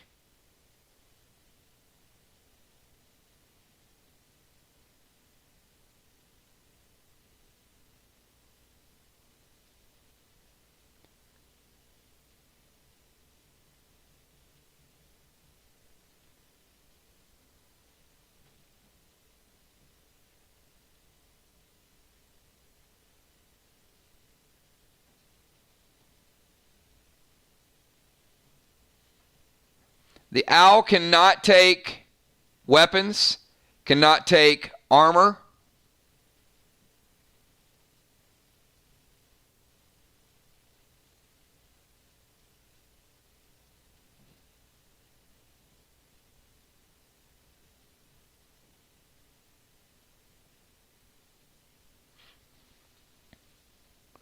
Can take ammo, can take grenades. Correct.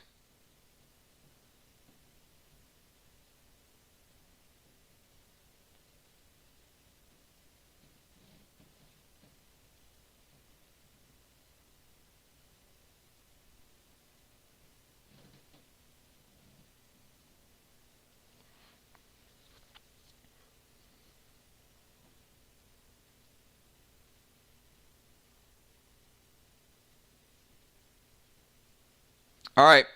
You're going to take her TS-10s.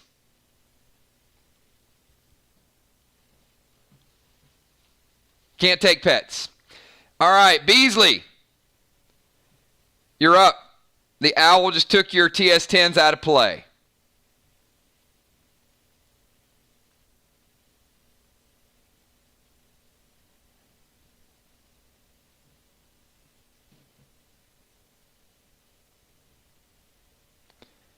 And the owl did not take your TS-10s out of play because she has Elysium.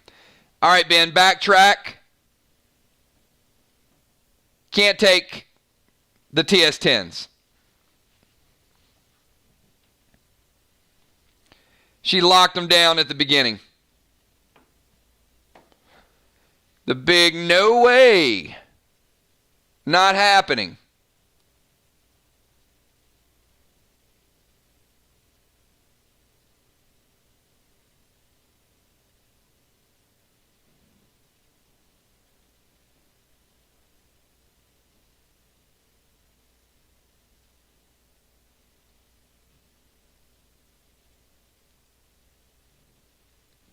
All right.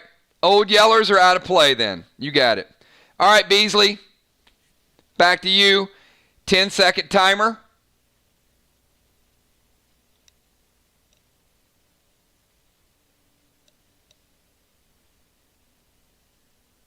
Got a super close match, everybody.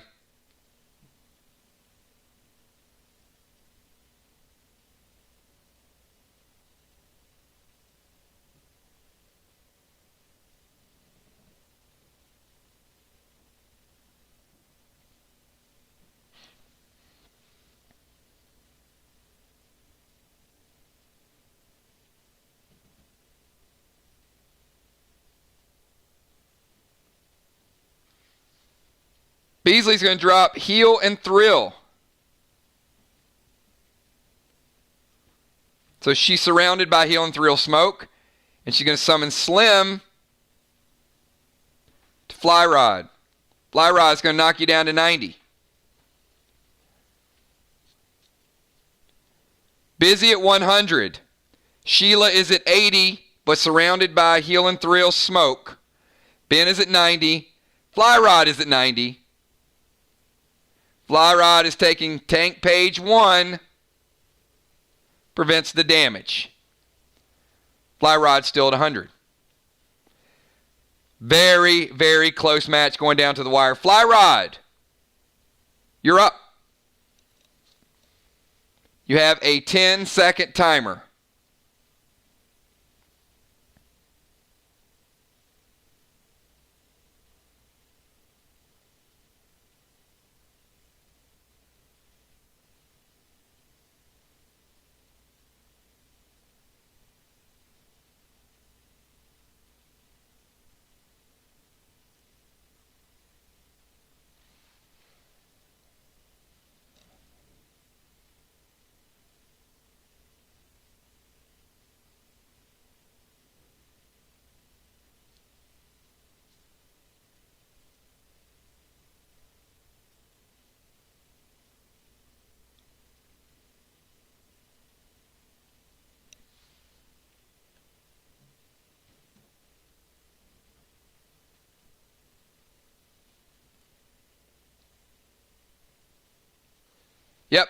You are still thrilled, so you get a mini enrage.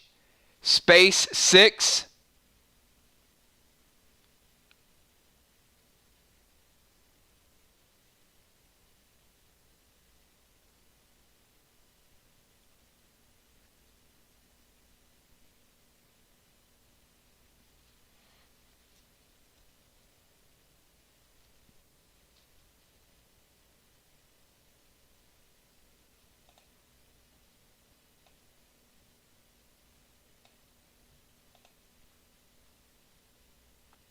All right, so he's going to go red gel.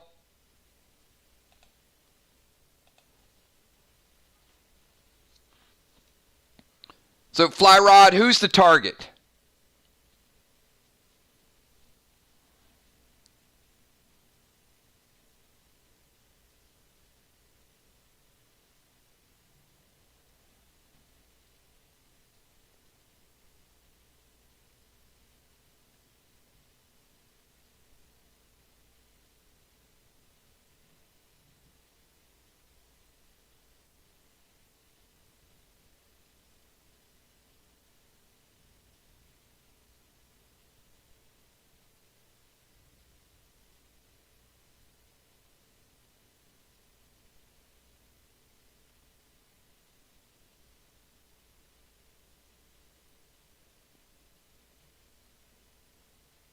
All right, Busy Bee. So fly rod is going Fury 4.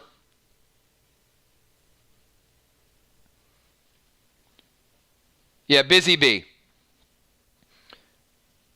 All right, so here's what's going to happen. Fly rod has a direct line of sight to Busy Bee. He is going Fury 4 with space red gel.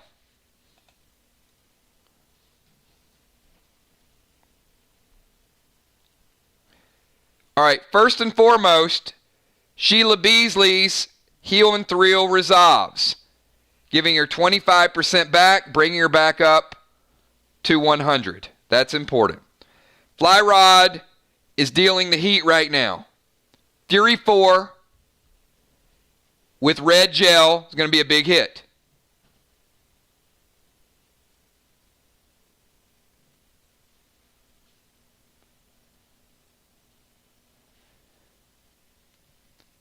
Armor modifiers calculated. Busy. This takes you down to 70%. Busy is at 70. Sheila is at 100. Ben is at 90. Fly rod is at 100. Tin rod has taken the lead. Busy Bee, this is your final move.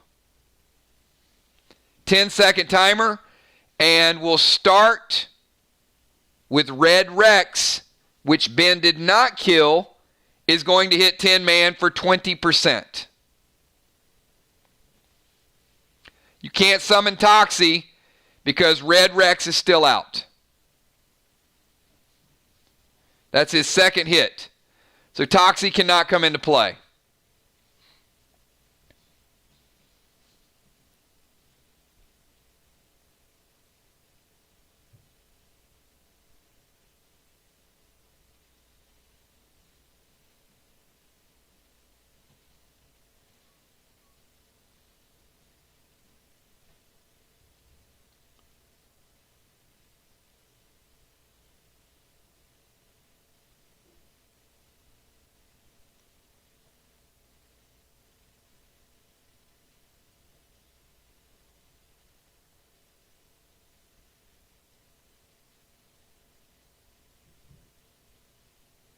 All right, she's going to go Mirror, which is a D10 to Fly Rod. Going to take Fly Rod down to 90. And she is going to detonate the Leech Bomb on Ben, taking Ben down to 60 and raising her own health up to 80. Very timely Leech Bomb.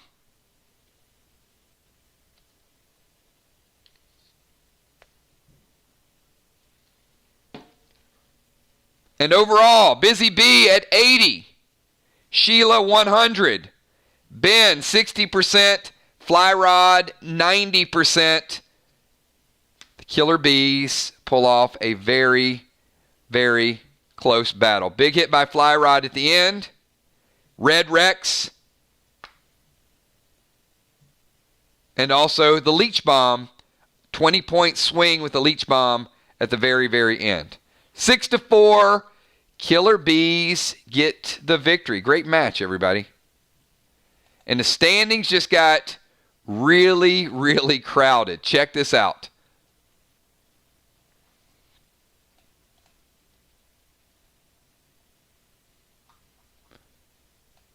The current updated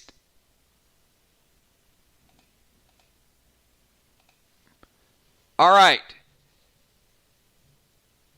Before we get to the tournament in a week, 10 Rod goes to 4-2, still a lot of points, 41 points.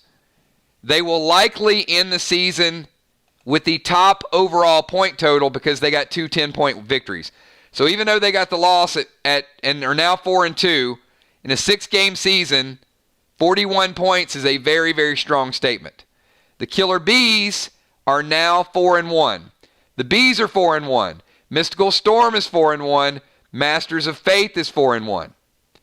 So next week's matches are huge, especially Wednesday night, because I think we have that Killer Bee Masters of Faith season finale that was supposed to happen way back on June 2nd.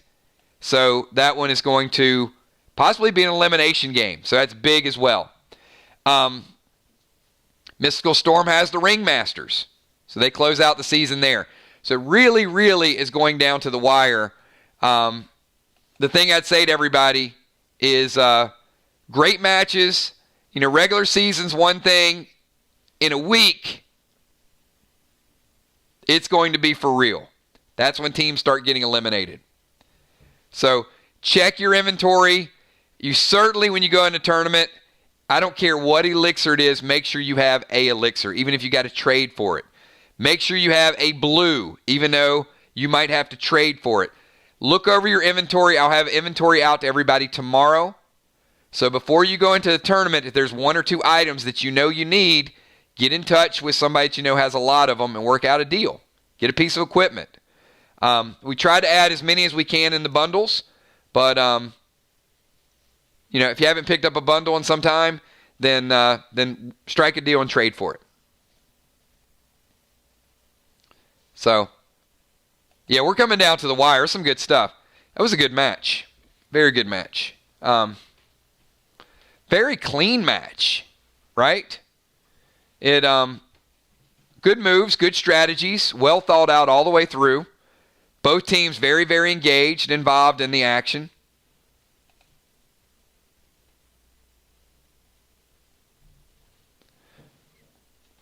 All right. One thing that we did want to do, and hang on, let me get all the revives. We got people with, I want to get all the pets because some people have been sending it to me on Messenger. Sheila's going to revive Red Toxie.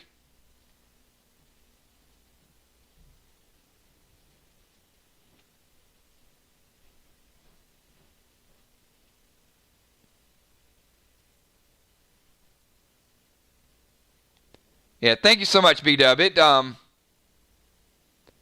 Yeah, Ben, get some rest, man. Have a good night. And, you know, thanks. Good hard gameplay.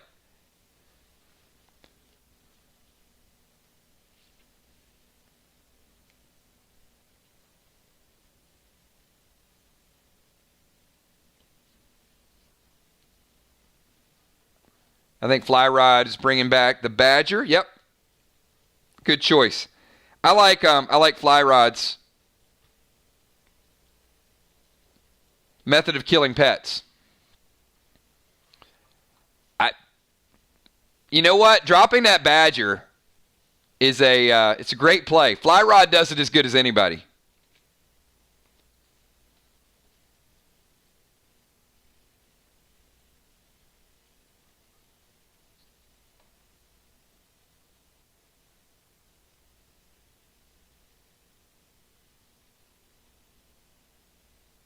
All right. Good stuff. So one of the things that I wanted to do tonight, since we're going to call the final match. So, you know, again, We've got the Outlaws and Knox Landing. So here's what was tough about this week. Because the way the schedule played out early on, there were several people that had multiple matches this week. And it just wasn't conducive this time of year. So I'm going to learn from the scheduling as well. The tournament, we won't have that problem until you get into the finals. But I know this week, for example, Monday night, we had Amy and Villar playing. Villar had to change schedules. She got off of work on Monday night. But then she also, they had another match tonight. So, 2 matches in a week. Some of you guys are able to make it. Some, it was just a little bit much. So the Outlaws will be getting the victory tonight over Knox Landing. I know Amy's here, but Villar couldn't make it tonight. But Villar will be ready for the tournament. She's a gamer, and when it's on the line, she'll be there. And you guys know that during the tournament, we were doing like 2 matches a night. So the tournament's going to take us a couple weeks. It's a lot of fun. If you guys remember the tag team tournament last time, 2 good matches. Nobody wants to be eliminated, but once people are eliminated, they're like, oh, cool. I still get to stick around and watch and get involved and have a good time. So the thing you guys have to realize, 10 teams are going to make the main tournament. 9 of you guys are going to lose. So I value sportsmanship above all else because 90% of the people in the tournament are going to walk away losing. So you might as well leave it all on the line and have a good time. There's only going to be 1 team. And then in the secondary tournament, we're going to have 4 teams there. 3 of those 4 teams are going to lose. But we will have champions on both divisions. So we're going to be running 2 tournaments simultaneously. I think the way it'll probably work is we'll have some nights where we have 2 from 1, and we'll have that 3rd one, and then we'll gradually get to where we have the finals. And then we're getting close to Faction Wars. So it is it's 10:46. Will, are you in the stream?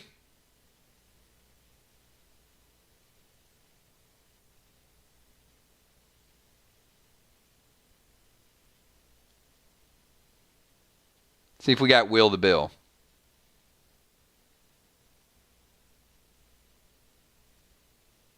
All right, Will is here. And Animal. So one thing I wanted to do is I want to take a couple of players. Anthony, are you in the stream? Is the Emperor here?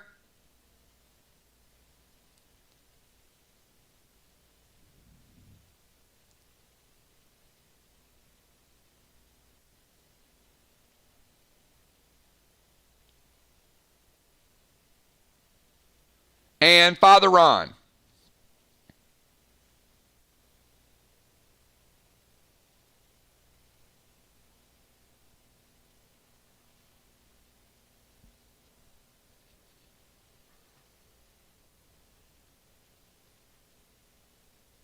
All right, so what I want to do is, I don't have everybody's emoji, so give me 1 second.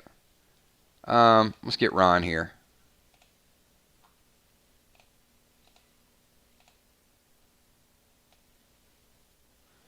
Father Ron is at the church. All right, so we're going to go with...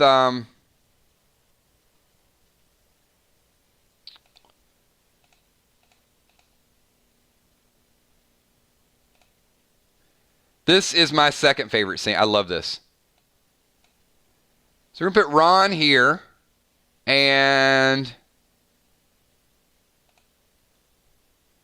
Emperor, I'm going to have you use Fly Rod's avatar.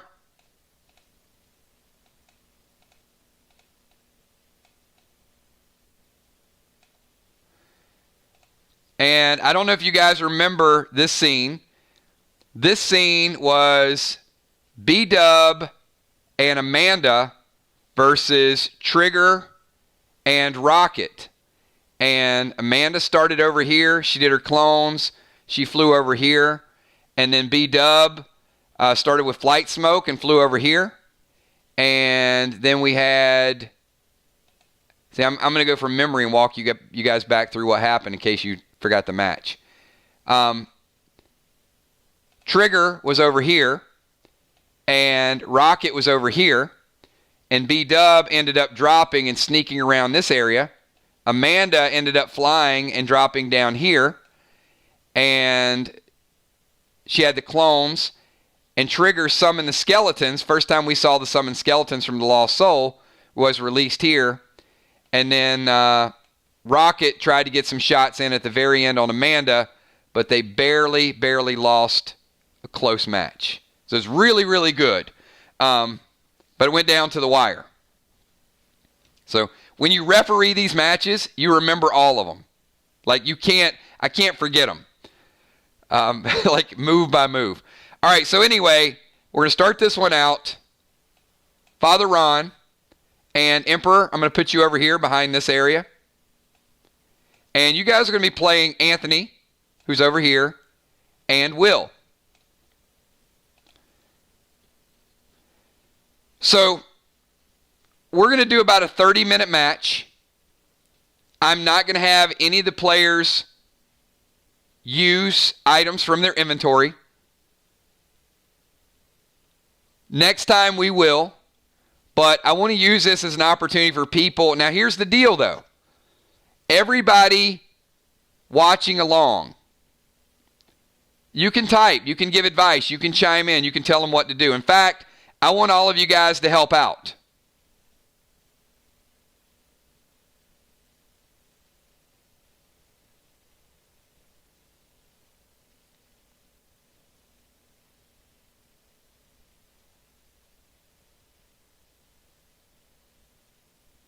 What do you mean, what about you, Joe?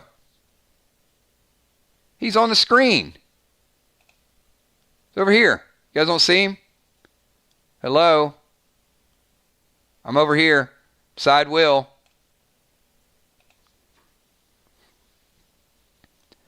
So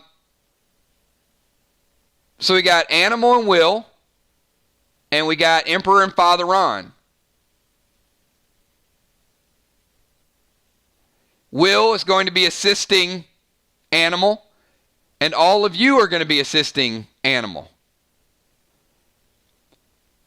Now, let me give you kind of an overview before we get into match. Because I think some people that struggle a little bit with the game, one is practice. Practice always helps. But number two, break the game down into phases. Phase 1. And I'll call out Bonnie. Bonnie, phase 1 is going through your inventory, right? It's looking at your items. It's putting on glyphs. It's getting extra boost from your gems. It's building up your damage, building up your resistance. That's phase number 1. It's building your character so when you go into battle, you're not like, oh man, I forgot to use a gem on that, so now my total health is only 40 and it could be 45. So that's the prep work that you guys have to do. If you want to play, you don't have to do that. If you want to win, you do. It's that simple. If you don't look at your gear except for 5 minutes before the time you play, you ain't going to win the championship. Ain't going to happen. So that prep work is essential. Then I would say phase number 2 is having a base strategy of how you think you want to play. But it'll never play out the way you think you want to play. So if you're confused about the game, and some of you are, you're like, I'm not sure, I'm doing this or that. Well, one, you got to start to come up with a strategy and say, on turn number 1, I'm probably going to go after such and such. I might fizzle them. I might, take inventory away from them. I might go armor pen. I might load up with pets, whatever the case. But you have to have an initial strategy. It's going to be short-lived because the other player is going to do something to take you out of your strategy.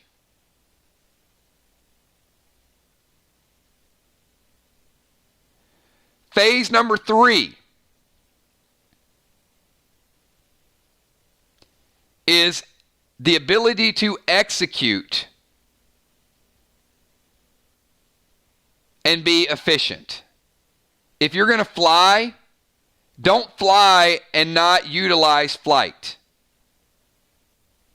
If you fly and you fly for 2 turns and you never do anything that uses that as an advantage, you wasted your flight.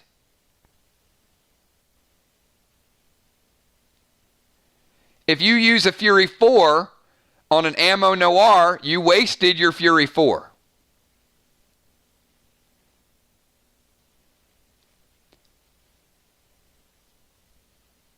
If you save a legendary to the last 2 minutes, you've wasted your legendary.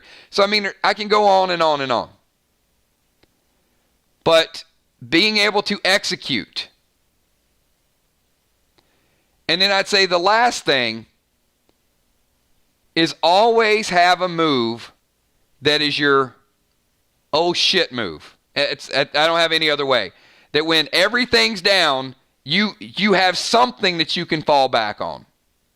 Whether it's a pet sacrifice, a blue, a cooldown, something that you got in the worst possible situation that you need. Father Ron did it, or not Father Ron, Fly Rod did it a little bit ago. He had tank page 1, and he saved it until, I would say, the right moment. He could have used it earlier, but he used it at a good time. So, if you're not efficient in any 4 of those moves, of those phases, you're going to struggle with parts of the game. But if you break it down like that, I think you'll master the game. And that's why we got some people that are really good. I'm very impressed at the moves I see and the different utilizations of different things. You know, and I would say the last thing, ask the questions of what the items do before trying to come in and convince me as a judge that the item does something that it does not. That is the most frustrating thing for me, and it's probably the thing that bogs down our streams more than anything, is when you had all week long to ask a question about an item, and then you just want it to be like top secret and then unveil something that could be the most off-base, most ludicrous thing I've ever seen in my life. That's just a personal feedback. You don't need to surprise me as a judge. I have no vested interest in your match. I'm not going to get on Messenger and say, hey, Sheila, Father Ron is thinking about dropping this big move and it's going to surprise everybody. Be ready for it. That's not, I don't care. So if you have something that you want to know whether the move is going to work, message me early instead of, I'm just going to veto it and say, no, come on, man, what are you thinking? So read the items, understand the items. Don't try to manipulate the items.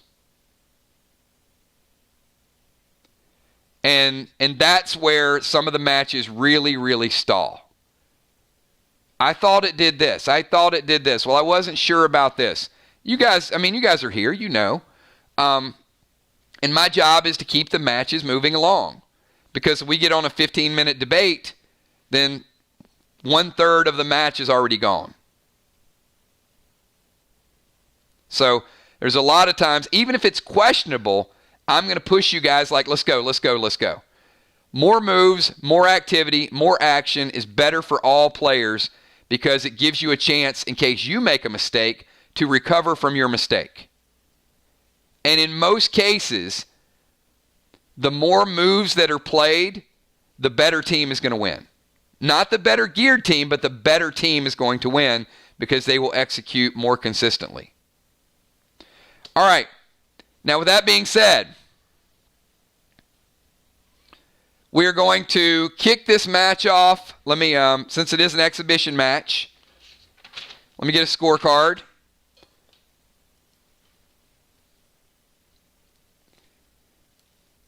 And I'm going to start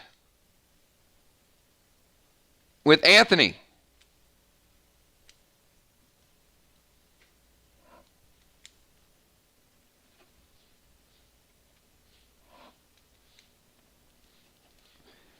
Anthony, you got a 20-second timer.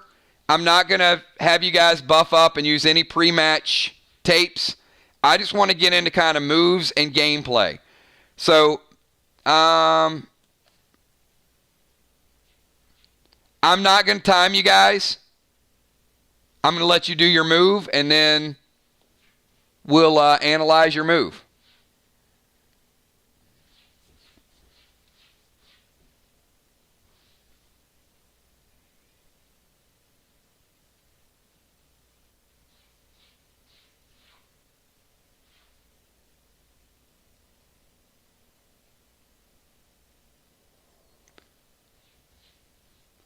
I don't know if there is a saloon. I mean, we could make one. Julia just wants to get back into gameplay.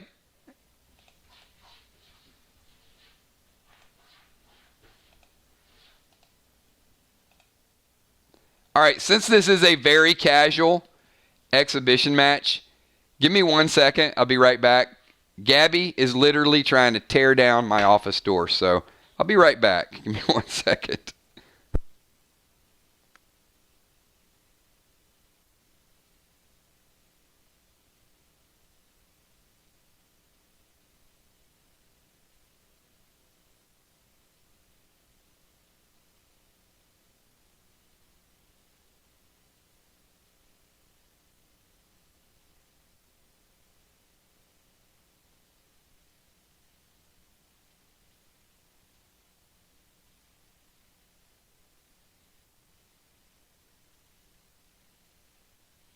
All right. I am back. So, let me scroll up, see if we have the... Where's the animal? Or, I'm sorry. Where's Anthony?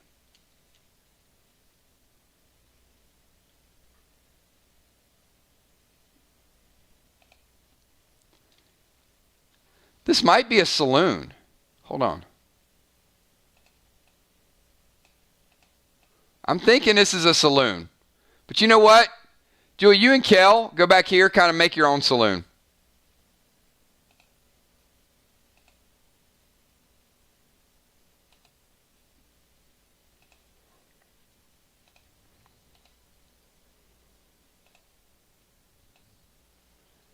All right, they're back here having a drink, chilling out. All right, Anthony, fizzle bomb to animal.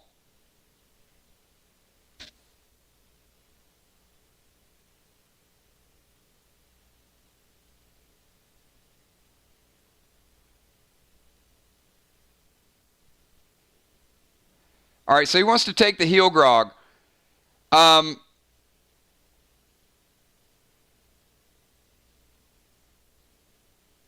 All right, first of all, what you want to do is pets summons will be the first thing that happens.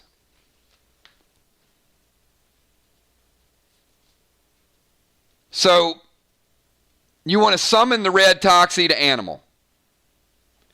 And that's going to hit him for 35% because it's red Toxie. So take him down to 65.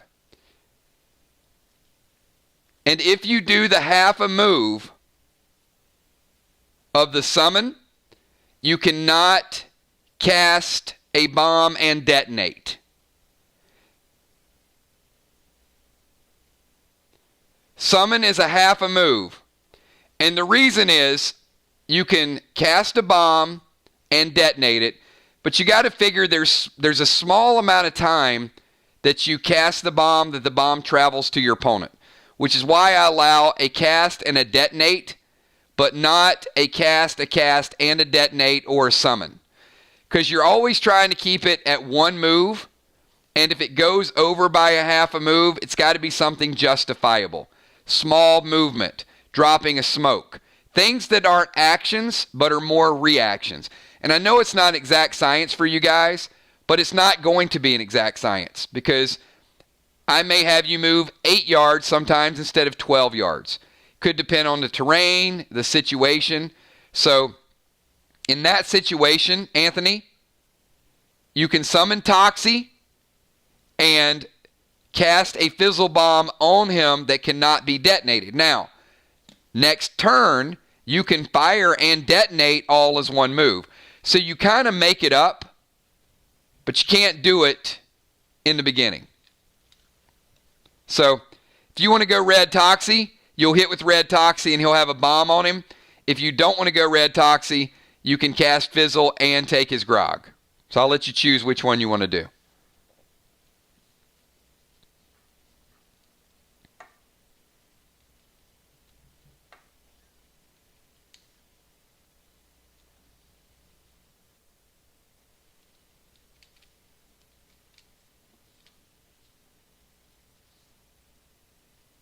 All right, so no red Toxie. Animal, you're still at 100. So Anthony's going to go Fizzle. And Animal, he's going to take your grog. So basically your grog disappears. It's out of play. You can't send a homing pigeon after it. It's gone. Once fizzled, it is out of existence.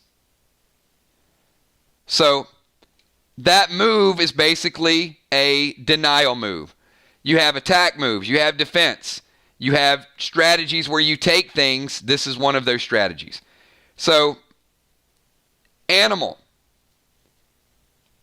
We would give you a 20-second timer for your first move. First move gives you a little bit more time to set up your initial strategy. So, Animal, how would you like to respond? You see where you're at on the map. You know where Ron is. You know where the Emperor is. So do you want to move? Do you want to attack? Do you want to play a pet? Do you want to play a bomb?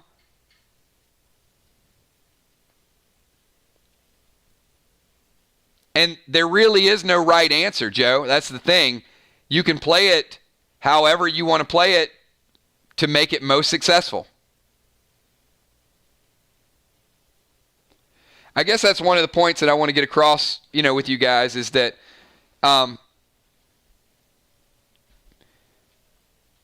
there's a lot of different ways to win.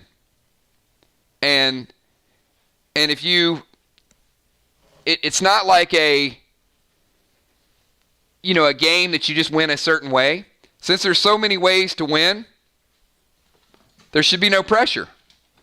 It's your choice. It's your strategy. So don't go in thinking, hey, I got to do this thing perfectly, because I don't think there's perfect matches.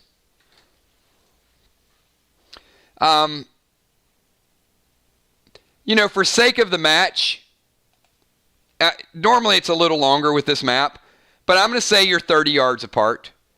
And 30 yards, so let me go over range with you guys. 30 yards in most cases, unless you have gems and armor that extends the range, 30 yards is the maximum that you can fire your rifles and be successful. I know the pushback, hey, I can shoot a rifle 300 yards. But in our game, 30 yards is the maximum that you're guaranteed to hit. Now, grenades are 15 to 20 yards, depending. I give you about a 5-yard range to calculate whether or not you're moving in, whether or not you're already there. But 15 to 20 yards is usually a safe range. And when in doubt, I'm going to err on the side of you're successful throwing the grenade. I'm not going to ding you or, no, you missed by a yard. If you're within that sweet spot, the way our game works is more often than not, you're going to hit. So plan to take damage.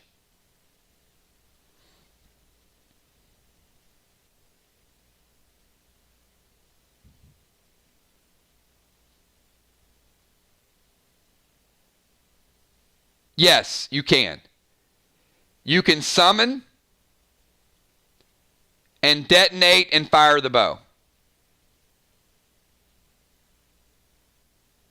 Same thing with the rifle. You can't cast, but you can detonate.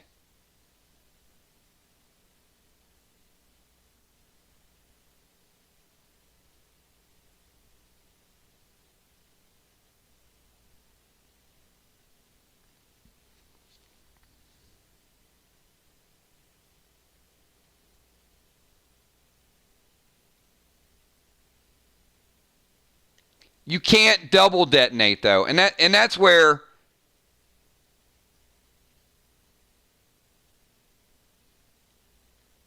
think about the instant actions that you can do more than one thing at a time.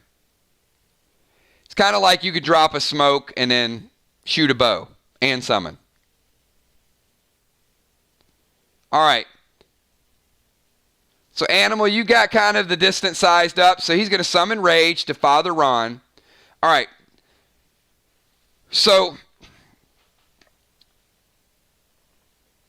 here would be an example that I would say Rage is probably one of the worst pets you could summon in that situation.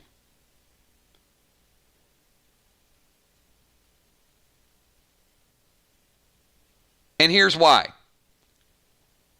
Rage is going to do less damage than the other shades. Rage is it's a booster pet.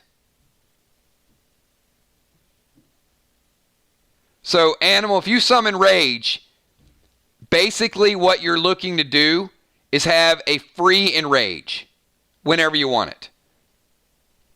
You drop Rage, you're playing tag team, Will goes to attack, you sacrifice it, and Will gets more damage. That's the nice thing with Rage, is it will enrage either you or your opponent, and it's an instant. So, it's not something you want to drop as an attack pet. And I would even say there's pets that are broken down into different categories. Like, for example, we saw last match, Ben started out of the gates with Red Toxie. Now, if you want to put the heat on somebody, that's a good way to start. It's also a good pet for a finishing move.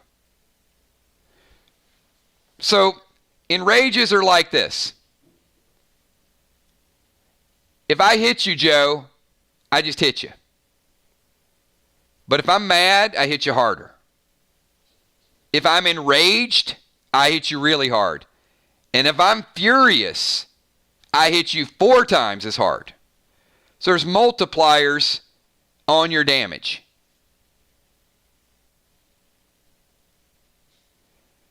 But the rages that you take do not affect your pet damage.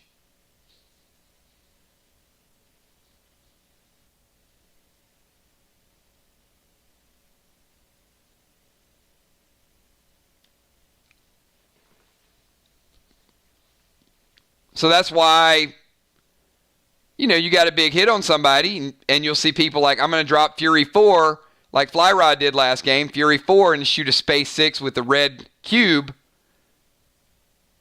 He's looking to deal more damage all at once. So he hit with the Space 6, he had Fury 4, and he had a Thrill from the Thrill Smoke, so he ended up hitting 30 points with a rifle. That's a big hit with a rifle.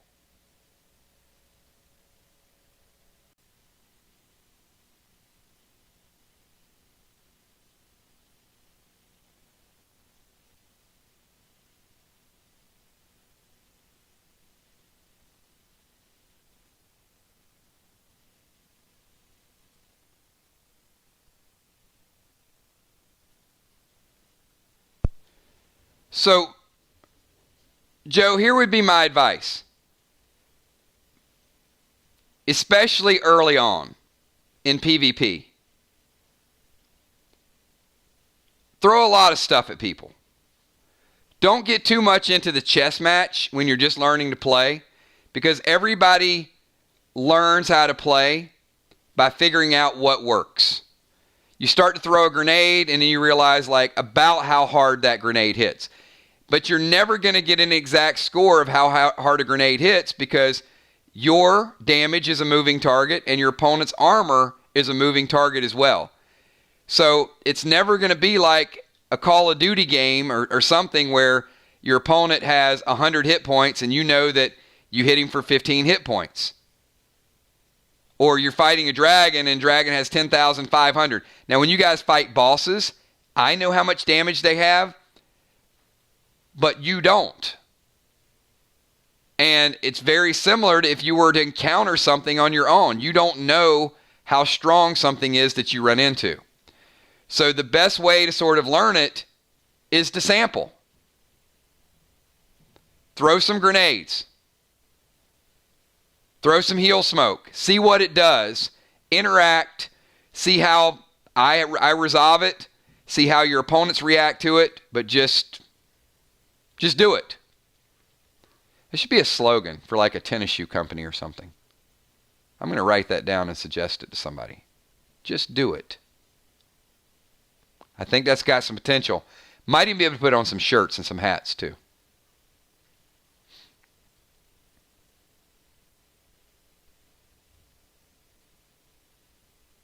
All right. So Joe, we're 10 minutes into your move. Type something. I don't care what you type. Just type something, attack somebody, backflip, moonwalk. Because when you get into faction wars, you're going to have 10 seconds. So you need to start thinking about your move before it's your turn. It can be the worst grenade ever, but throw it. And you'll gradually get better, and you'll throw them faster and harder and deal more damage. There you go. All right. Now, in order to get to Father Ron, I did say you're at 15 yards. Father Ron's behind this building. Now, see, there's some caveats to it. I love what you did there. TS-10 with 5 big reds. Pretty straightforward, right? But in order to guarantee a hit on Father Ron, you'd have to be either here, there's no line of sight, or over here, there's no line of sight. So because you're here and you're 30 yards out, let's say you want to run in like, I'm running in, I'm going to throw a grenade, like that. All right, so you would need to be about right here. So we got to take that into account. And because you don't have line of sight, that's where I would give you a smaller percentage chance in order to make that happen. Now, what would your percentage chance be? I don't know. It depends. It depends on how big the steeple is. It depends on the roof. If I feel like it should be a 33% chance, then I'm going to roll it up as a 33% chance. So what I would say with this move here, that's probably about what you're looking at. A TS-10, going to be a cluster effect. That means if you come up a little bit short, it's going to hit here. You go long, it's going to hit here. You got a little bit of range. So if you decide to make that move, which I am going to say you did, later on we can change it. But Ron or his opponent, Anthony, can decide whether or not they want to allow that grenade to hit. That's where blue comes into play. So see, that's why I said, Animal, it's not a perfect gameplay, because you may think it's the best move in the world, and Father Ron is going to say, nope, I don't feel like being hit by that today. I'm going to cancel that out. But you know what you did? You made him play it. And you pulled that defensive mechanism out. Exactly. And it's probably good to make that move to get blue out of play earlier. So, I'm going to say, all right, Father Ron's not even going to give you a roll on it. He's going to say summon blue. So summon blue, Anthony. That means the grenade never happened. Your move is over. All right. Father Ron, you would have a 20-second timer on turn number 1.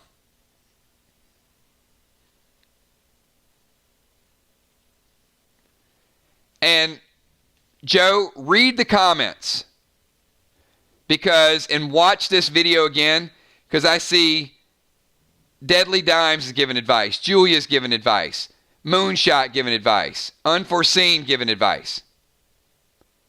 So all the people sort of typing, they're going to probably tell you what they would have did in that situation. So Ron is going to summon Gus on Animal and activate Vox. So what Gus is going to do is Gus is going to hit you, and it's also going to hit Will. And he's going to activate Vox. So what his Vox mask does, it makes him fly. And he's going to fly until you and Will combined get him below 50% life. So when he attacks you with Gus, Gus is one of those pets that does D10 per turn, but also it's a toxic effect, so you have to heal from it. So you and Will are both at 90%, and you'll take 10% every turn until you cast and successfully cast some sort of heal. All right. Let's go to Will. Will, you and Joe are both infected by Gus's deadly venom. Father Ron is flying. You would have a 20-second timer in order to get your move in.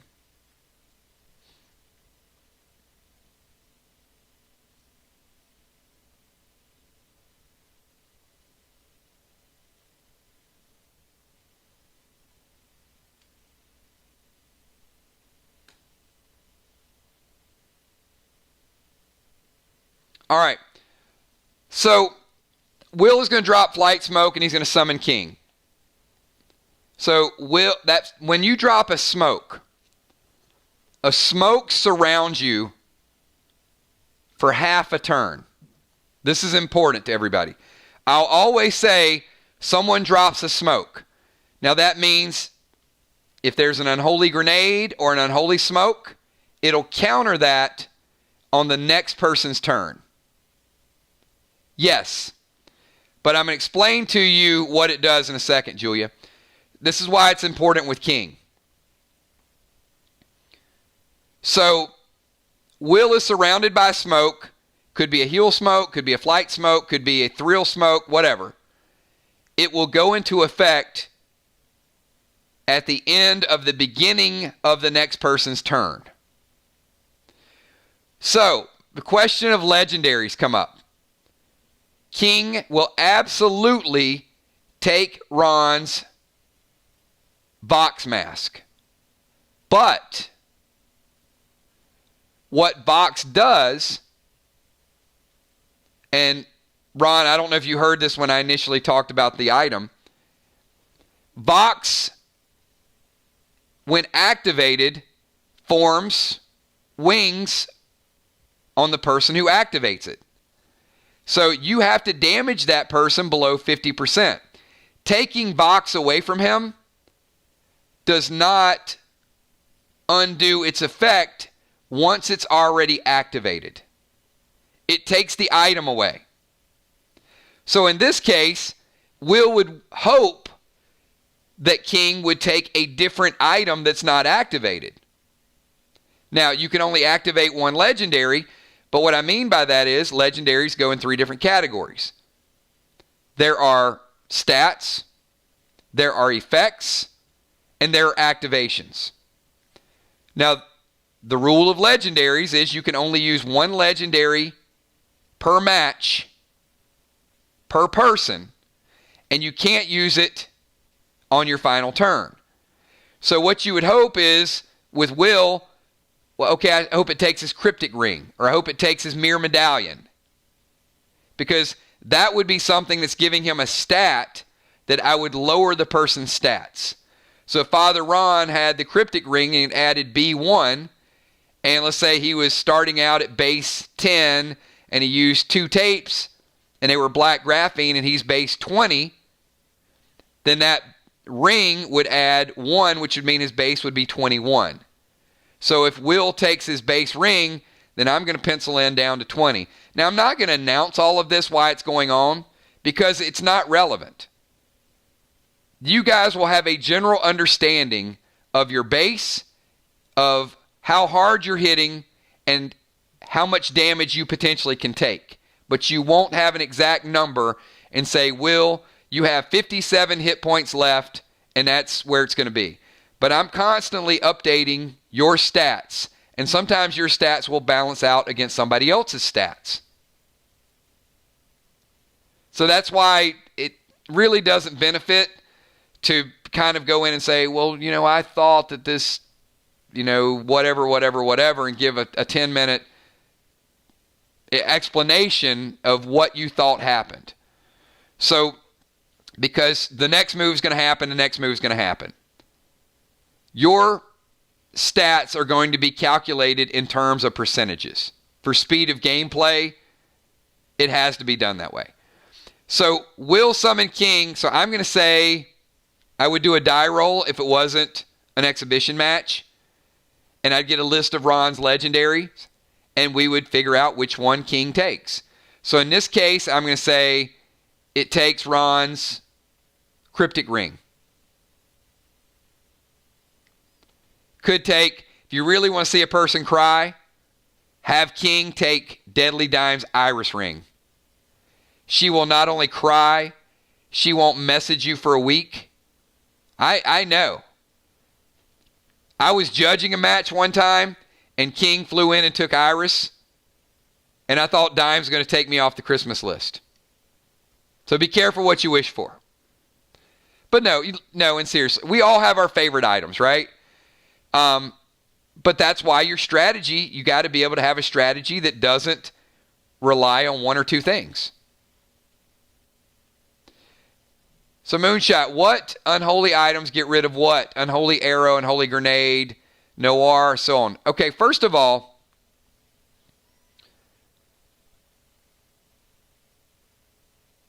Ammo Noir and Unholy Arrows do nothing to smokes. When a smoke is in existence, another smoke will absorb that smoke. So if Will's covered in flight smoke and I throw an unholy smoke, it absorbs it and is gone. Never happens. If Will is covered in flight smoke and I hit him with an unholy grenade. Now, do you see the theme here? The grenade and the smokes are 15 to 20 feet range. You have to be close enough so you set yourself up to be damaged the next turn if you choose to go with that. That was a concerted effort by me to say that if you're going to get close enough to do something, you're going to set yourself up the next round. It kind of, it's give and take. With the Ammo Noir or the Wargo or an Unholy Arrow, you can hit it 30 yards. So if you're going to have the luxury of being further back, your ammo is going to go right through the smoke and hit the person. So the Unholy Arrow and the bullet will remove an effect already on your opponent, not an effect waiting to happen. So most cases, that's going to be an elixir. If you like using purple, you're going to have to get rid of their immune elixir in one way or another. Unholy Arrow is really what that's going to be for. Now, if I stacked rank those, Moonshot, Unholy Arrow is the weakest play between Unholy Arrow, Ammo Noir, Unholy Grenade, and Unholy Smoke. Now, I'll give bonus points if you can tell me there's one reason and one reason only why Unholy Arrow is the weakest of those four. Why did I choose the arrow to be the less potent as far as damage and what it can do? And it's not even a hard answer.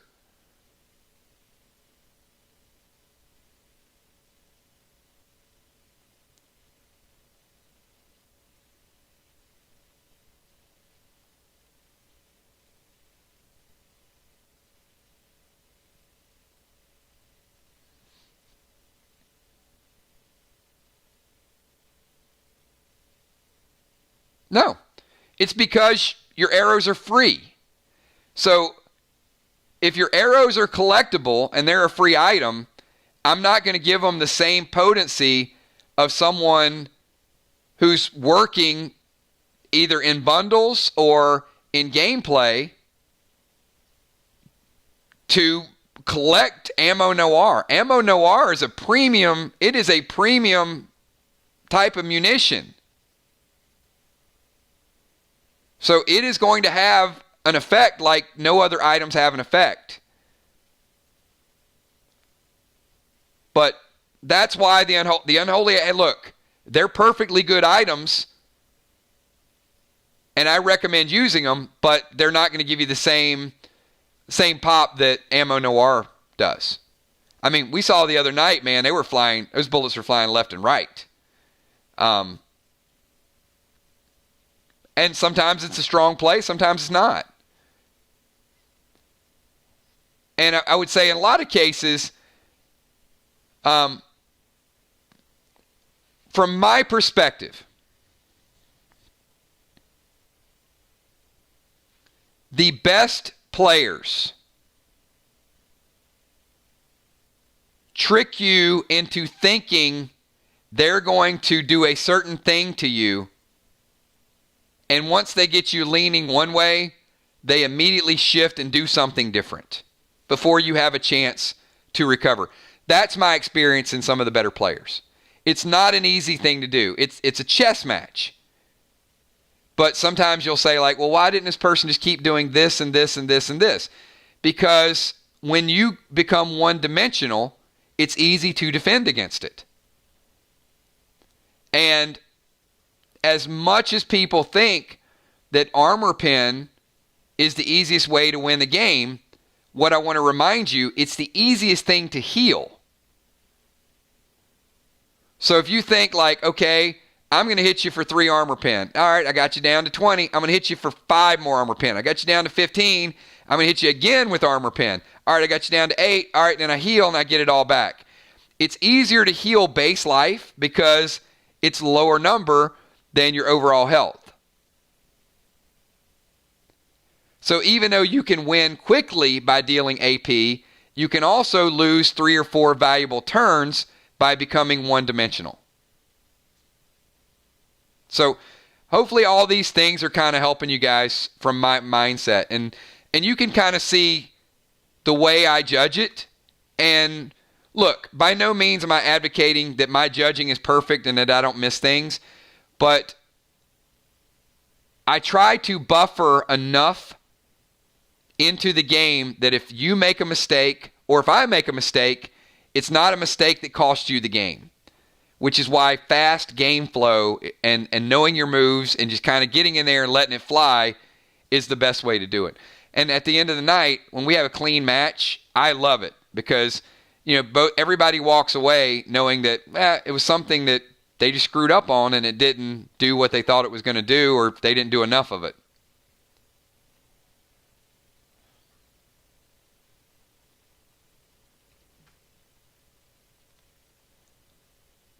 All right, so we get a couple more turns in. As I said, this is exhibition.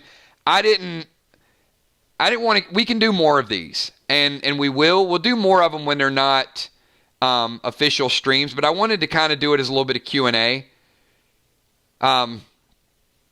There's a couple things already in the works. One of the advantages for me pushing the factions forward quicker is every faction has a couple resident experts that make my job easier, of people who have either asked me questions and I've given them my interpretation and they're translating that interpretation to their factions. That's one advantage to it. We also have had Miss to set up some guides. B-Dub has been setting up some guides and helping out her faction as well. Many of you have been doing that. Will requested the exhibition match tonight because he wanted a couple of their players to get a little bit better. And I agreed that we would do it, and we would do a few more.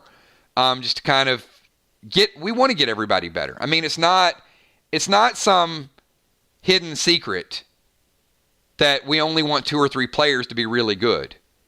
It's just some people are going to take longer to get it than other people. That's just the reality of any game. And there's nothing wrong with that. And I think that faction wars are going to help you guys get it. But you got to be committed to fast play. That's the thing with faction wars. Is at the end of the match, the most important thing to me is that everybody got involved, everybody enjoyed it, and nobody's going behind their house and kicking a rock and they're all pissed off because they lost a game. The purpose is so people enjoy it, they get involved, and they're not stressing over one or two moves. Play, laugh about it, have a good time. If you mess up, you mess up. Learn from it and play a little bit better next time. Study a little bit more. I mean, I don't want you to want to lose. I like the competitive spirit, but at the same time, if you lose, there's next season. If you get eliminated, we will continue to do PvP. Whether we start another solo season, whether we start another double season, whether we start faction wars, we are going to move into faction wars at the end of the doubles tournament. I don't know how long faction wars will last because there's going to be 4 teams. May last, 4 matches each. And then more than likely, we'll start getting the word out. We're going to do doubles again and we'll ramp it back up. Because doubles to me is, I think doubles is the ultimate strategy. It gives you a mix of gameplay and fun, and it's probably going to be the most purest PvP that you find. And the feedback that I've gotten from tag teams is they've enjoyed this season much, much more. Well, I think part of it is because they're starting to understand it. So let me go over a couple sample moves or a couple sample scenarios. And this is where, all right, so Will would go flight smoke. So at this point, we would go back to Emperor. So if Anthony really, really wants to say, you know what, there's no way that I want Will to fly. It's impossible. I'm not going to be able to win if Will flies. Then he needs to find a way to get over here and throw a smoke or to throw an unholy grenade. But I don't think there's a way for him to do that. So in order for him to get here, which is where he needs to, he'd have to go all the way around here, and that's about 30 yards. So he's not going to do it. So it's pretty much a given that Will is going to be flying. And now, Anthony and Ron's strategy at the beginning might not have had that in their books as far as what they were going to do. So if Anthony knows that that's a foregone conclusion, maybe now's the time to switch your ideas and go over here and hit animal. It's like, all right, you know what? Will's going to be up there. Let me just, let me go all out here. I'm going to cast Red Toxie. I'm going to hit you for 35. And this is where I go back to, there's a lot of different ways you can play. You can go fizzle and start stealing stuff. You can go heavy heat and throw another TS-10 and just put them on the defensive. You can chip away, throw a couple aquas. You can go Godiva and go combo moves. So, combo, finishing moves. We still have yet to see anybody throw a Godiva. Nice combo setup. Throw the grenade and summon the pet afterwards.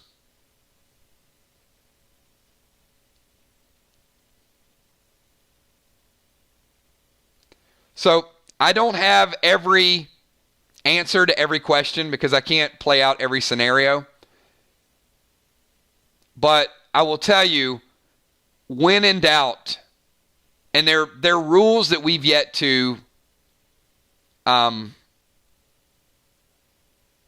definitively implement, because there's still some moves and some combos we've yet to see.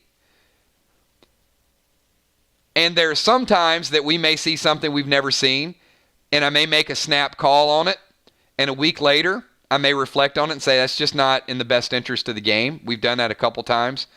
So, it's never to ruin your experience. Like any decision that I make is in the best interest of the game. So, Ron, glad you asked that question. Pets attack first if they're cast first. So if I cast a grenade and a pet, the pet goes first. The reason that happens is because the pet is an instant cast that gives you an extra half a move if you cast it first.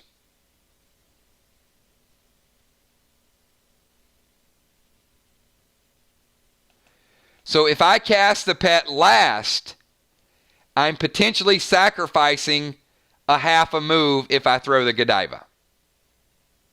If that makes sense. So what I could do is I could summon a pet, move, and attack.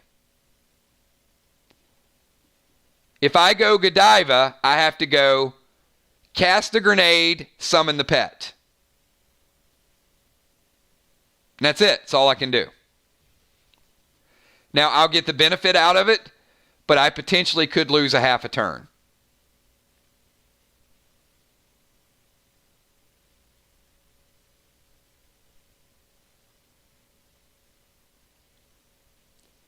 Or, if you really wanted to wait and you really wanted to get that half a turn in, Ron, you throw the Godiva, and that substance stays on them for a turn anyway, and then you just get the benefit from your pet the next turn. So either way, lose a half a turn this time around, or they're covered in chocolate syrup and the pet hits them harder next round.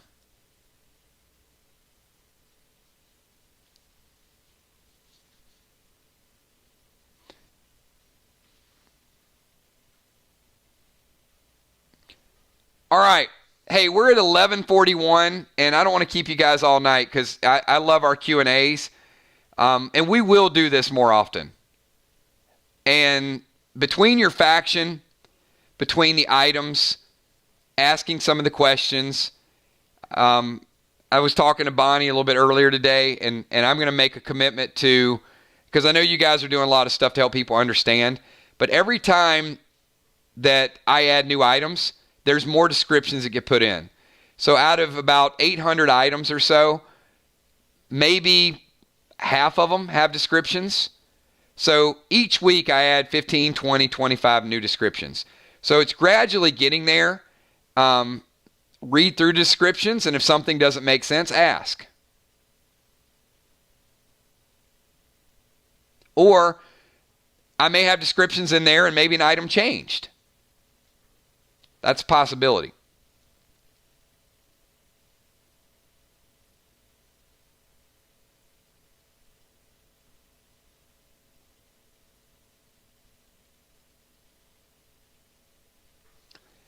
And, you know, Julia, there are some really good ones. And here's what I would say is there's a lot of stuff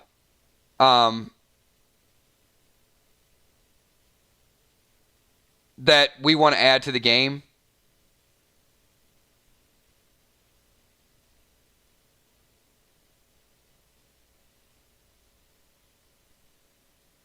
See, I don't see that on my PDFs, Nixie. I get the full description. And there were several other people that said they got the full description as well. So I don't know why that's not the case. And I had a few people send it back to me, and the whole description was there for the items.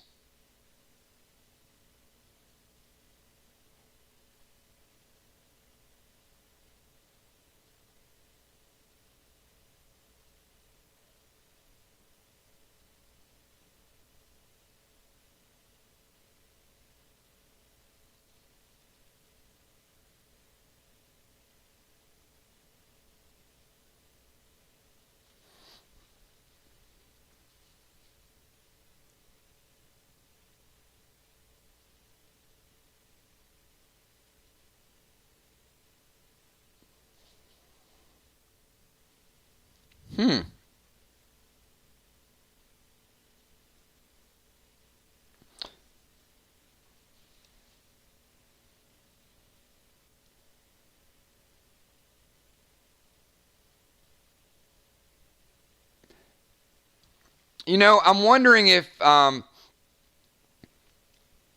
is this when you guys read it, or have you printed out the inventory?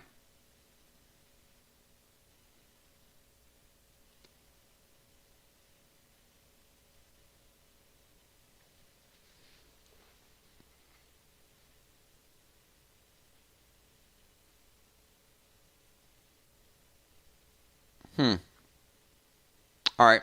I'll go back and look at it, but yeah, the ones that I had sent to me had the full description on there. So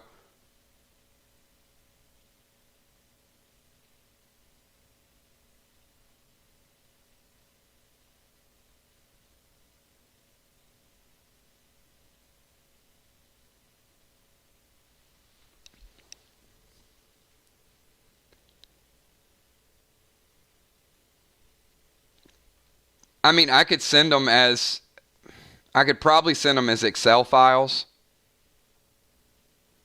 I can send them as PDF or Excel files. And if I send them as Excel files, it might let you move the column over so you get the full description. All right. You know what? I'll do that this week. I'm going to send them. I'll do that tomorrow.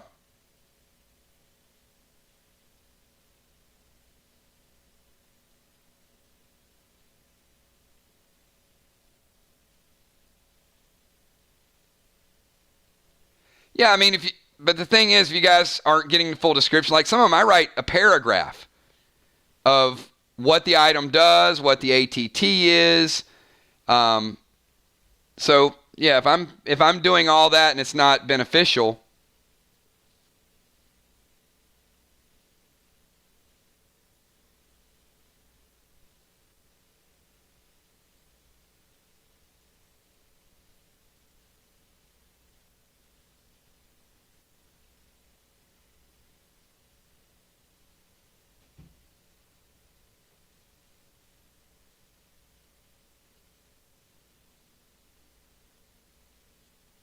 will it excel my GIMP?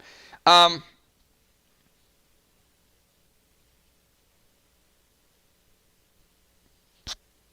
yeah, I'm gonna send them out tomorrow as Excel files, and you guys can open them, and then you can let me know. I like the PDFs because the PDFs are cleaner. But yeah, if you're not getting all the information, then you certainly should be able to move the column over and expand the explanation of all the items. So I'll send them, and that'll have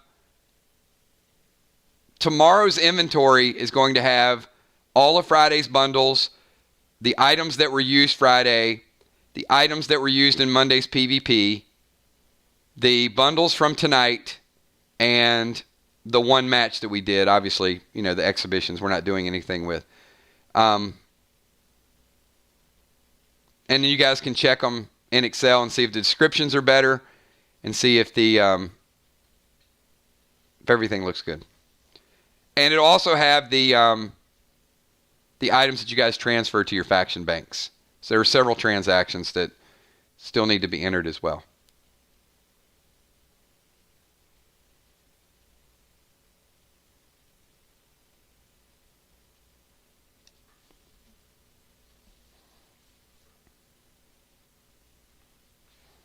Um, you know what? I'll open it and tell you what it says.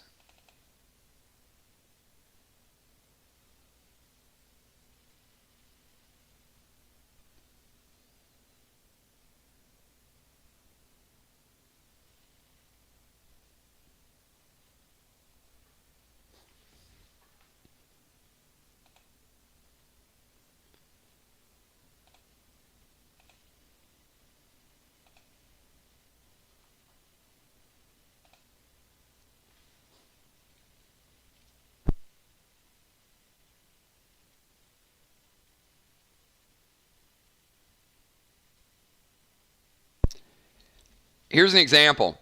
So armor skin number 4, Stellar. Combine 25 Stellar skins and apply to any armor set to increase the primary stat of the armor by 25% rounded up. Also adds a new stat to the item and allows a custom name. So that's one description.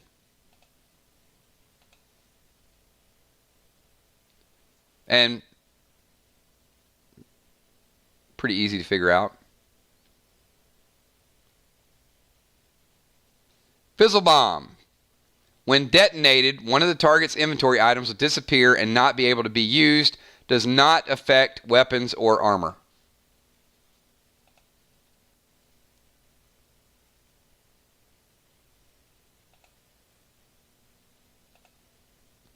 But, I mean, that gives you an overview of some of the descriptions. BB7, Bad Bart's Bow, deals damage +7. And its first attack will apply Slime. Slime reduces all healing effects by and to the target for 2 turns.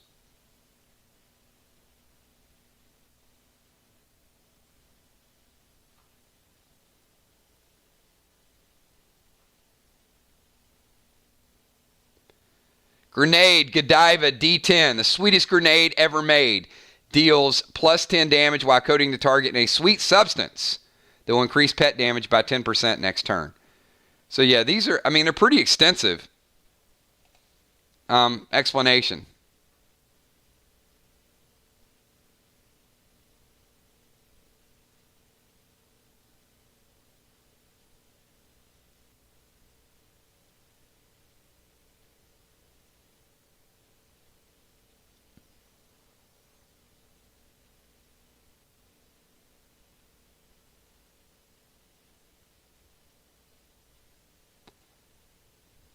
All right, well, let's do this. I'll send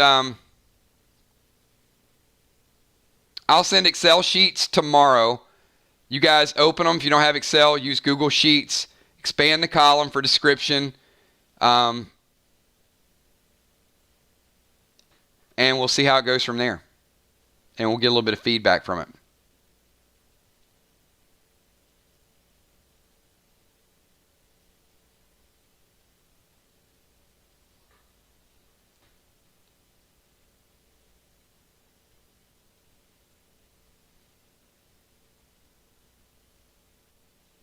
All right, we'll give it a shot. All right, hey, let's wind it down because it is almost midnight. It's good feedback. So, Julia, thank you. Yay. Thank you, Kills and Teams, for staying and learning. B-Dub, great night, good learning experience. Again, tomorrow will be Walking Dead related, and Friday night will be Raid. 8,000 experience points is on the line Friday night. So, take it seriously. You guys need to take care of business. Saturday, we are tentatively planning on a 1-day box opening event. I'm going to estimate we probably already sold 10. So we'll probably cap it at 25. I mean, we'll see. If we go super crazy, we'll do something on Sunday, but we're not going to do 2 big box opening events this weekend because of the level up. But I do want to roll out some good items for Salisbury Island. So right now, I'm going to say it'll probably be around 25 boxes on Saturday. If we go over, we might do 5 to 10 on Sunday, which will be a pretty small event. And then the big focus on Sunday is going to be the level up event. So, I mean, I've got kind of 3 priorities. Is getting you guys through Friday night, getting everybody we can leveled up. I think about 80 to 85% of the raid will probably level up after Friday night compared to about 5 people right now. And then there'll be some items in here that you guys are going to want equipped. And next week, that's going to be the big thing is going into Salisbury Island. A lot of you guys are going to be ATT 15, so there's going to be several new pieces of gear that you're going to want to start working on, and some of that's going to be Tier 2. I mean, there's Tier 2 gear, and there's also Season 2 PvP. And some of you guys are sitting on a few pieces of that you're going to want to go ahead and start working on. All right. Let's wind it down. We did start a little bit early tonight. Very casual. I think good information. Good practice. Good scenarios. Great match. Brand new item with the colada. So we'll get to see that used hopefully in the near future. A AP grenade with a stun feature. That'll be in the description as well.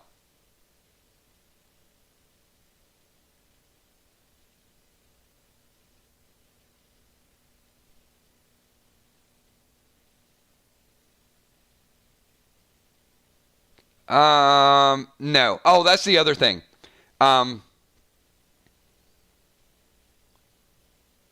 April trace batteries will be gone. May trace batteries will be gone. June trace batteries will start to transfer over. Some of your ammo is going to be gone. Remember, ammo is weekly. So a few of those items that are in your inventory, they're going to be deleted. So don't even waste any time worrying about them. Remember, trace batteries are 1 week and they expire at the end of a month. And I carry them over so you get a 2-for-1 deal. So if you've got April, April's gone. There's nothing you can trade it in for, because you trade it in April and May, it would still be gone in May. So look for those items to be disappeared.